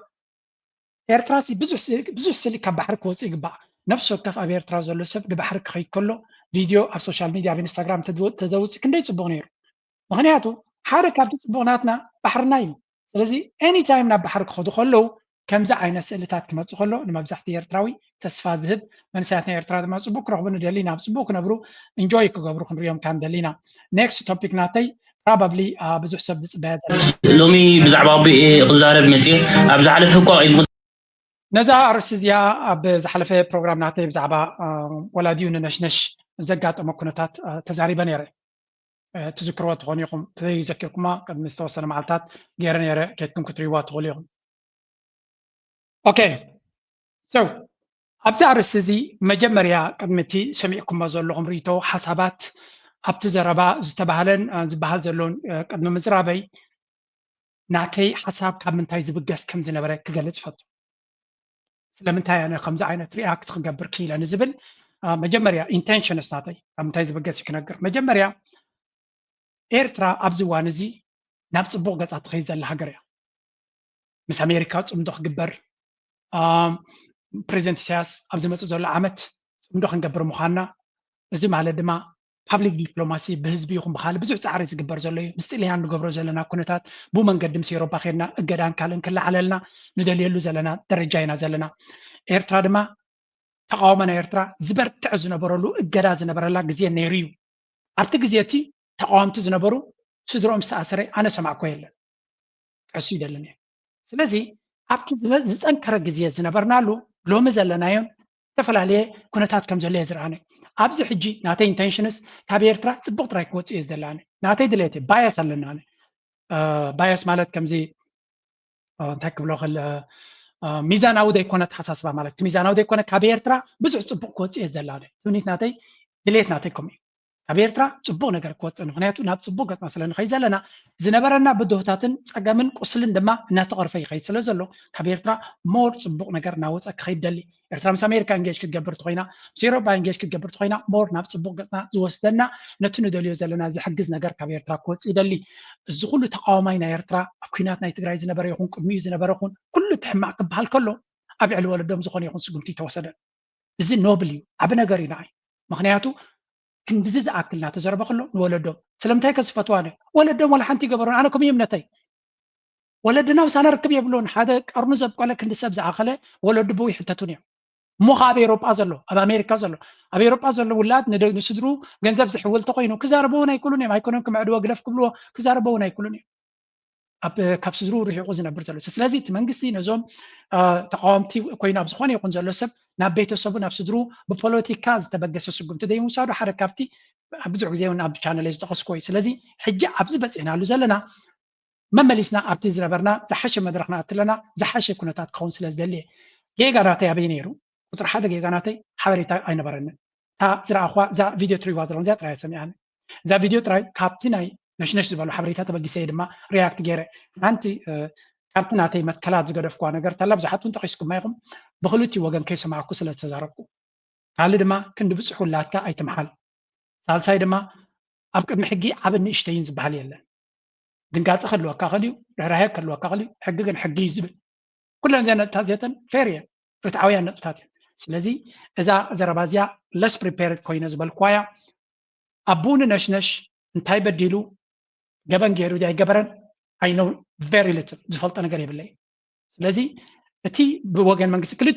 ክልቲኡ ወገን ከይሰማዕካ ኣይትዛረብ ዝበሃል እውን እኮ ንኣብነት ምስ ምንታይ ተሓሒዝኩም ኣብዛሓት ምስ ኣቡኒ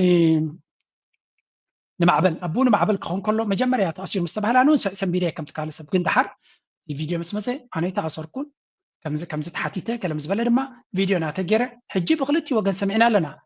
ተኣሲሩ ድሕሪ ድማ ሰብ እዚ ወላ ሓንቲ ኣይጋጠሞንካ ተባሂልና ኣለና ስለዚ ኣብዚያ እዋን እዚኣ ብዙሕ ሰብሲ ብሓይሊ ስኢልዎ ዶ ብሓይሊ ገይሮሞ ኢሎም ኣነ ግን ኢለ ብክልቲኡ ወገን ሓበሬታ መፂና ኣሎ ካብ ኤርትራ ከም ዘይተበለ መልሲ መፂና ኣሎ በዚ ድማ ከም ይበሃል ነይሩ ኣብዚያ ጉዳይ እዚኣ እውን ሓበሬታ እንተዝውሃብ ዝበልኩ ኣነ ብክልቲኡ ወገን ከይሰማዕካ ኣይትፍረድ ዝበሃል ብክልቲኡ ወገን ክሰምዕ ስለትደሊ እዩ ናሽናል ሴኪሪቲ ሕቶ ካልእ ነገራት ኣሎ ልዕሊ ዓቕመይ ንዓይ ካብ ዓቕመይ ቢዮንድ ማይ ካብታ ኣነ ሓበሬታ ክረክቦ ዝኽእል ንላዕሊ እታ ኣነ ዘይደልያ ነገር ተላ ግን ብኣነ ዝተዛረብኮ ድራማ ወይ እውን ኣጀንዳ ክፍጠር ኣይደልን እየ ኣጀንዳ ንክፈጥርካ ክዛረብ ኣይደልን እየ ቢካዝ እዚ ዘረባታት እዚ ንሰብ ክንምንታይ ኮንሱም ወይ ከዓ ግዝኡ ከም ዝበልዓሉን ነቲ ካልይቲ ዘይደልያ ነገር ተላ ድማነ ክቁጠበላን ክትንቀቐላን ኣመና ዝደሊ ብኣነ ዝተዛረብኮ ነገር ህዝቢ ክመቓቐል نحت حدوك ساحاب قريتشت كفتر ناي دراما من شكون هيدلنا يعني سلازي كل تي بحماق تسمعكم I'm sorry أنا ناتي less prepared وخل حبريتها بزي بالله تزاربه بزعب أبون نشنش بهذا حق دي حسط كومنت هيجبرني يعني وانياتو سب تفل عليه موتيف كل ويقليو بزعب يزبلوا سبات فلتي أب حق زي كونه أب حق نزل لغة كوني خليو سلازي الست حق دي حسط بتفردن حقني يدفردو أنا جن بزعب أبون نشنش بق حبريتها بزي بالله مها نخلتي وجن كيس معكم سلا تزاربكو يجا زربايني يرسو ولا ونبزناي حضارات ونبزعك زي كم يزبلانه أبزعك زي أملا زربايا أبزياجن ناي نشنش تريت سميه بمزرابي زي كابتا على زخط هلو من قدي استفليه لذي حضارته قينو سبيتي تزاربات راي أي تزارب يزبل سبعين سبيتي ناكلتيوم سمعك تزارب ناكلتيوم كي سمعك دما فردي تهاب زبل أبز بزعك زي تزاربلو أبزياجن بحرو جن تراي سميه سلا تزارب كوزجي جاينيرو بزو قينو بتي بزعك زي بمصنع تستسنى بجبت تستسنى بمرقاقة تستسنى حبريتها قرب يزفتن بزك على النمتن أبزياجن ناي حونا نشنش زربات راي سميه نعا قرب فتينه بخالي من قد زمزة أبتان زغرب كله زرعوك حبريتاي نبرة سلازي تي بزناتي زربا ما قصص معكم هذا زي جاي كم تسخاتكم بزتفل عليها رستات ريتو تازل لكم أنا وريت لني أجنا بخلوكم لسه زلتم من إيرترا يكون إيرترا بفلو ينعاكم تبصحكم نعاخا وينعاخا اللي تبصحكا وين دسم معكا go to hell يزبلكا إيرترا نعاي بعريقة تبصحني بزعبا إيرترا كنا كوين استسمع عندك الزارة مسألة بزعبا إيرترا نعاي هجريا نعاخا نسخا وين السخي اللي إيرترا تبصحكا وين دسم معكا تغينو دنقلا جهاز ترى يزبلكا I don't care who you are إيرترا نعاي هجريا سرابيتي بمولو ما أبو أبيم كل ما بقول عليه ويزلو إيرترا نعاي هجريا نايرترا تصبغ دماز زل سبيانه نايرترا نبتصبغ كتبصح نبزل على درجة كتبصح زل سبي قال سبات لكم جي إيرترا ناي جباخون غيركم سي نزح حجر قال who are you نسخة بزعبا إيرترا عليه إيرترا خين كات زاربني إيرترا ناي هجريا إيرترا نايرترا دما ملول بيك صالح الله يزدلي نعاي بز مثلا دما قلسب سلزغونكو جيغاتات لني بزوع جيغاتات زاربي أبزرباي زوج أولو ريسيرش ناتي بجيجا زمر حلو جزيلو بزوج جيجا تطلني يمني جيجا خبر كل لغة ما يقرأ تقبل دليل قري تخلني لما نقصير ترى صبغ أبز قبرلو بزوج زي صبغ كعرز لو زبلة ويون كم حاش لو زبلة ما زن ما كم حاش لو زبل ريتو ما زال نسبي ريتو تناتي دما زحب أيكونكم أنا ناتي إمنت أنا ريتو نحريبك تقاميو بتمنقستي منقستي يكون قلسب نتهنا سريتو انت اللي وي وزو انت اللي يدما كاوز بلج انت لو وي وناتو كال انت لو كال ما قد تكون نعي يقبر انا كم زيغا ريتو زلنا سبي نعاي نيرترا يطعمايو نابقنيت كم صايو نلعلك كم صحايو نبزر زباله درجه كوزاي زبلو ريتو تاتلن حسابات لن حساب تزيبلكا بس نفس غات تقايو انا حساب لن كالاي ما بلسان كون غلي زي channel زي ناقل channel يا مالت ابزز وهاب ريتو ناقل ريتو እንታይ ማለት እዩ ግሊ ስለ ሓደ ሰብ ስለ ዝኾነ ጌጋታት ኣሎ ጉለታት ኣሎ ዕፅረታት ኣሎ ሴንሰርሺፕ የብሉን ኣብ ላይፍ ዝግበር ክብለኩም ከለኹ እዛ ቪድዮ እዚኣ ኤዲት ጌራ ይኩንኩን ዝገብራ ምስ ተወደአት ኣብ ዩቱብ ኣፕሎድ ኮይና ፓብሊክ ትኸውን ስለዚ ኣብ መንጎ ካትስ ገለ መለ ዝበሃል የለን ስለዚ ከምዚ ዝበልክኹም ከይተዛለና ንዛረበሉ ኣርስታት ኣሎ ሓቂ ንምዝራብ ሕጂ እውን ደጊመ ክብላ እዚኣ ጥረት ይኩነት ኣብ ብዙሕ ኣርስታት ፋክቹዋሊ ኮሬክት ዘይኮነ ጌጋታት حصرتها سلازلنا كنزارب كلنا اكزاكت لنا تحكي 100 خاميت خينو قلص نغل 80 خاميت قلص نغل 7 خاميت ككم عقمي مالتي سلازي جيجاتات الله جيجاتات كله خلو نتجيجا زرم حبريتا كتب لكم بحنات منقدي ግለሰብ ስለዝኾንኩ ጌጋ ኣለኒ ውጥቀታት ኣሎ ሕፅረታት ኣሎ ንዑ እናዓረምኩም እናመሓሽኩም ኪዱ እቶም ከተፈራርሁ ገለመለ ትፍትኑ ግን ምን የወከን ብሉ ብትግረ ካባይነ ነው ንኻልኩም ኣፈራርሁ ወደ ፈራርሃን ሰብ ይብለ ናፃ ኮይነ ሓሳበይ ክገልጽ ዘለ ሰብ ናፃ ዝኾነ ሚድያ ድማ ይዚ ናፃ ኮይነ ሓሳበይ ዝገልጽ ዝግድደኒ የለ ጽሒፍ ዝበኒ የለ ነዚ በለለይ ዝብለኒ የለ ነዚ ተደይልካ ከምዚ ክትከውን ኢኻ ደሞዝካ ክወርፃልካ ዝብለኒ የለን ንዓይ ነዛ ሕልናይ ቅንዕቲ ኮይና ተሰማዕትኒ የዛረብ ስለዚህ በዚያ ይኹም ኣብዛ ቻናል ላይ መጽኹም ነዚያ እንተ ዘይደልኹም ድማ ናትኩም ርጫ ይዋነ ክሕዘኩም አይክልኒ እዚያ ክብል ይደሊ አይ ሆፕ እዚያ ጉዳይ ምናልባት ጊዜ ተረቂበ ላይቭ ፕሮግራም ክገብር የመጽኦም ገለገለ ሰባት ሪኢቶኩም ክትቡኒ ከፍቀት ክፍትን የምክንያቱ ምሰቡን መምያ ስለዘድሊ ናይሎ ማርሰብ ዝጉዴ ላይ ግበሩ ሸር ግበሩ ሐሳባትኩም ሀቡና በልኩ ግዛዝሜ ደጊምና ደጋግምና አይ ሆፕ እዚያ ርዕስ በዚያ ክትውዳ ቶም ካልኦት ግን ስራሕ ዝደልዩ አጀንዳ ዝደልዩ ድማ ጠጠው ከብሎም አይክልኒ عبيو عدها تبلغا إريتراوي بلو حدها